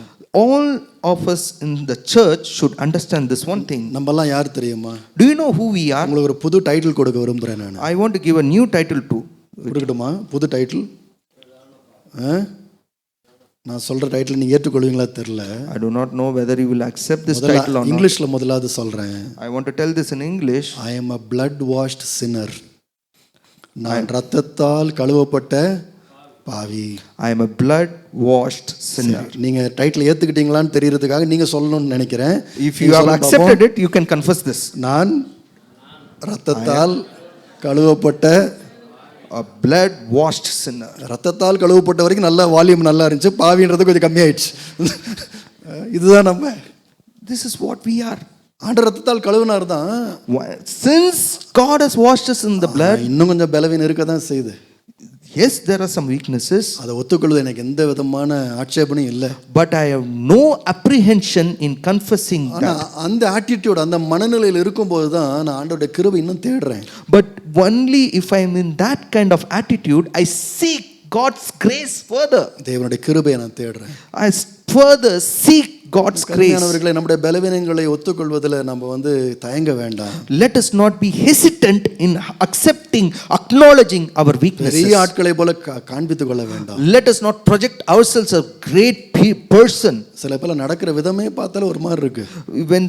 When we see certain people acting, it will be so different. இயேசு கிறிஸ்து வந்துட்டார் போல இருக்கு அப்படினு. It will be appearing as if Jesus Christ has descended onto this earth. இன்னொருத்தர் அப்படி பார்க்குற அந்த பார்வையை பார்த்தாலே இவர்தான் பரிசுத்தாவியானவர் இருப்பாரோ அப்படின்னு ஒரு யோசனை வருது. The way they look at other people, it will be appearing to us as if he is the only one chosen by the Holy Spirit. ஒரு சபையில அப்படி பாட்டு பாடிட்டு இருந்தாங்களாம். In one of the churches, it was sung like this: பரிசுத்தரே, Holy One, oh righteous one. ஒருத்தர் அங்க இருந்து கேக்குறாரா, and one என்ன பத்தியா பாடுறாங்க அப்படின்றார். Are they singing about me? அந்த மாதிரி ஆட்டிட்யூட்லாம் சில பேருக்கு. Some people have such kind of attitude. நம்மலாம் அங்க இருக்கிறோம் மேலே, we are sitting on the top. இல்லை எவ்வளோ மேலே போனாலும் நம்மளை பற்றி நம்ம நம்முடைய பலவீனங்கள் இன்னும் இருக்குன்னு சொல்லி நான் ஒப்புக்கொள்கிறவர்களாக இருப்போமானால், however high we might go, still if we have the attitude to acknowledge our weakness, கர்த்தருடைய கிரியை நம்முடைய வாழ்க்கையில் தொடர்ந்து கொண்டே இருக்கும். the works of God will continue in our life. தேவன் நம்மை சுத்திகரித்து தொடர்ந்து நம்மை பலப்படுத்தி பயன்படுத்துவார். God will continue to purify us, strengthen us and use us. Hallelujah. Hallelujah. எழுமி இருக்கலாமா? நாம் Let's ஜெபிக்க all போகிறோம். stand together and pray. நம்முடைய தேவன் ஒளியாய் இருக்கிறார். அவரிடத்துல எவ்வளவேனும் இருள் இல்லை. இந்த காலை வேளையில் ஒருவேளை உங்களுடைய வாழ்க்கையில் இந்த சத்தியத்தை நீங்கள் பிடித்து கொள்ளாமல் கலங்கி தவித்து இது என்ன வாழ்க்கை என்று சோர்ந்து போய் நீங்கள் வாழ்ந்து கொண்டிருந்தால், நீங்கள் தைரியமாக ஒன்று அறிக்கை பண்ணுங்க, என் தேவனிடத்தில் எவ்வளவேனும் இருளே இல்லை. அவர் ஒளியாய் இருக்கின்றார், அவர் நல்லவராய் இருக்கின்றார், அவர் போதுமானவராய் இருக்கின்றார். எத்தனை பேர் விசுவாசிக்கிறீங்க? ஹல்லேலூயா. கர்த்தரை கொஞ்ச நேரம் அப்படியே ஸ்தோத்திரம் பண்ணுவோமா? கர்த்தரை ஸ்தோத்திரம் பண்ணுவோம். கர்த்தரை நோக்கி பார்த்து, ஆண்டவரே உமக்கு ஸ்தோத்திரம் என்று நாம் சொல்லுவோம். கர்த்தாவே உமக்கு ஸ்தோத்திரம் ராஜா, கர்த்தாவே உமக்கு ஸ்தோத்திரம் ஆண்டவரே. கர்த்தாவே நல்லவராய் இருக்கிறீர் ஆண்டவர், தீமையை கூட நன்மையாய் மாற்றுகிறீர் ஆண்டவரே. இந்த உலகத்தில் அநியாயங்கள் என்னை சந்தித்திருக்கலாம், என்னோட வாழ்க்கையை கெடுத்திருக்கலாம், அநியாயங்கள் என்னுடைய வாழ்க்கையை உடைத்து போட்டிருக்கலாம், ஆனாலும் நான் சோர்ந்து போக மாட்டேன். நீர் ஆண்டவர் ஒளியாய் இருக்கிறீர் ஆண்டவரே, நல்லவராய் இருக்கிறீர் ஆண்டவரே. ஹல்லேலூயா, ஹல்லேலூயா. நீர் நல்லவர், சர்வ வல்ல, உம்மை போல் வேறு தேவனில்லை. நீர் நல்லவர், சர்வ வல்லவர், உம்மை போல் வேறு தேவனில்லை. ஹல்லேலூயா, ஹல்லேலூயா, ஹல்லேலூயா, ஹல்லேலூயா, ஹல்லேலூயா, ஹல்லேலூயா, ஹல்லேலூயா. ஓ ஹல்லேலூயா, ஹல்லேலூயா. உம்மை ஆராதிக்கின்றோம் இயேசுவே, உம்மை ஆராதிக்கின்றோம், உம்மை ஆராதிக்கின்றோம் இயேசுவே, உம்மை ஆராதிக்கின்றோம். நீ நல்லவர், சர்வ வல்லவர், உம்மை போல் வேறு தேவனில்லை. நீ நல்லவர், சர்வ வல்லவர், உம்மை போல் வேறு தேவனில்லை. ஹல்லேலூயா, ஹல்லேலூயா, ஹல்லேலூயா, ஹல்லேலூயா, ஹல்லேலூயா, ஹல்லேலூயா, ஹல்லேலூயா. பாவியான என்னையும் உம் பிள்ளையாய் மாற்றினீ, பாவியான என்னையும் உம் பிள்ளையாய். நீ நல்லவர், நீ நல்லவர், சர்வ வல்லவர், உம்மை போல் வேறு தேவனில்லை. நீ நல்லவர், சர்வ வல்லவர், உம்மை போல் வேறு தேவனில்லை. ஓ ஹல்லேலூயா, ஹல்லேலூயா, ஹல்லேலூயா, ஹல்லேலூயா. உம்மை உயர்த்துகிறோம், ஹல்லேலூயா. உம்மை ஆராதிக்கின்றோம், உம்மை ஆராதிக்கின்றோம் இயேசுவே, உம்மை ஆராதிக்கின்றோம், உம்மை ஆராதிக்கின்றோம் இயேசுவே, உம்மை ஆராதிக்கின்றோம். நீ நல்லவர், நீ நல்லவர், சர்வ வல்லவர், உம்மை போல் வேறு தேவன் இல்லை. நீ நல்லவர், நீ நல்லவர், சர்வ வல்லவர், உம்மை போல் வேறு தேவன் இல்லை. ஹalleluya, ஹalleluya, ஹalleluya, ஹalleluya, ஹalleluya, ஹalleluya. கரங்களை தட்டி நல்ல தேவனை ஆராதிப்போம். நல்லவர், நீதி உள்ளவர், நன்மை செய்கிறவர், உம்மை ஆராதிக்கின்றோம் ஆண்டவரே. அதே நேரத்தில் இன்றைக்கு ஒரு அர்ப்பணத்துக்குள்ளே நான் வருவோம். ஆண்டவரே, நானும் உம்மை போலவே ஒளியிலே நடப்பேன் ஆண்டவரே. வாழ்க்கை எத்தனை ஆண்டவரே பலவீனமாகவும், எத்தனை கஷ்டமாகவும், சவாலாக இருந்தாலும் ஒளியிலே நடக்கின்ற ஒரு வாழ்க்கையை நான் விட்டுவிடாதபடி உதவி செய்யும். நானும் பரிசுத்தமாய் நீதி உள்ள ஒரு வாழ்க்கை, உண்மையுள்ள வாழ்க்கையை வாழ எனக்கு நீர் கிருபை தார். எத்தனை பேர் அர்ப்பணிக்கலாம் நினைக்கிறீங்க? ஆண்டவர் நோக்கி அப்படியே ஜெபம் பண்ணலாமா? ஆண்டவரே, ஒளியில நடக்க எனக்கு உதவி செய்யும் ஆண்டவரே. எத்தனையோ பேர் எத்தனையோ காரணங்களை சொல்லிக்கொண்டு, ஆண்டவரே சாக்கு போக்குகளை சொல்லிக்கொண்டு இருளிலே நடக்கிறார்கள். நானும் ஆண்டவரே எல்லா சூழ்நிலையிலும் ஆண்டவரே ஒளியில நடக்க, நற்சாட்சி பெற எனக்கு கிருபை தாரும் ஆண்டவரே. உமக்கு ஸ்தோத்திரம் அப்பா. ஒளியில நடக்கின்ற ஒரு கிருபை எனக்கு நீர் தாரும் ஆண்டவரே. உத்தமத்திலும் நீதியிலும் தவறாமல் இருக்க உதவி செய்யும் ஆண்டவரே. ஹல்லேலூயா. நாம் பலவீனராக இருக்கிறோம் என்கின்ற அந்த தாழ்மையோடு இருக்க கர்த்தர் நமக்கு உதவி செய்வாராக. ஒருவேளை நம்மை அறியாமல் நம்மை குறித்ததான மேட்டிமைகள், நம்மை குறித்ததான பெருமைகள் இருக்குமானால் நாம் இன்றைக்கு சொல்லணும், ஆண்டவரே நானும் பலவீனம் தான் ஆண்டவரே. உம்முடைய கிருபை இல்லாவிட்டால் நானும் பலவீனன் தான் ஆண்டவரே. ஒருவேளை பெரிய பாவங்கள் செய்யாமல் இருக்கலாம், ஆனாலும் நான் பலவீனன் ஆண்டவரே. உம்முடைய கிருபை என்னை தாங்குகிறதே, உம்முடைய கிருபை என்னை நடத்துகிறதே, உம்முடைய கிருபை எனக்கு உதவி செய்கிறதே. அதனால தான் நிலைத்திருக்கிறேன் ஆண்டவரே. அப்பா, என்னுடைய பலவீனங்கள் உம்முடைய முன்பாய் கொண்டு வருகிறேன். என்னை குறித்து ஆண்டு நினைக்க வேண்டிய விதமாய் நினைக்கின்றேன். உமக்கு முன்பாய் நான் பலவீனம் இருக்க, நீர் தான் என்னை பலப்படுத்தணும் அப்பா. நீங்கள் தான் எனக்கு கிருபை தரணும் ஆண்டவரே. எனக்குள்ள இந்த தாழ்மையான எண்ணத்தை நீர் தாரும் அப்பா. உமக்கு ஸ்தோத்திரம், ஸ்தோத்திரம், ஸ்தோத்திரம். நல்ல பிதாவே, இந்த வேளை கூட உம்முடைய வார்த்தையை கொண்டு எங்களோடு நீ பேசின காரியங்களுக்காக ஸ்தோத்திரம். இந்த வார்த்தைகளை ஏற்றுக்கொண்டு இதன்படி நடக்க எங்களுக்கு நீர் உதவி செய்யும் ஆண்டவரே.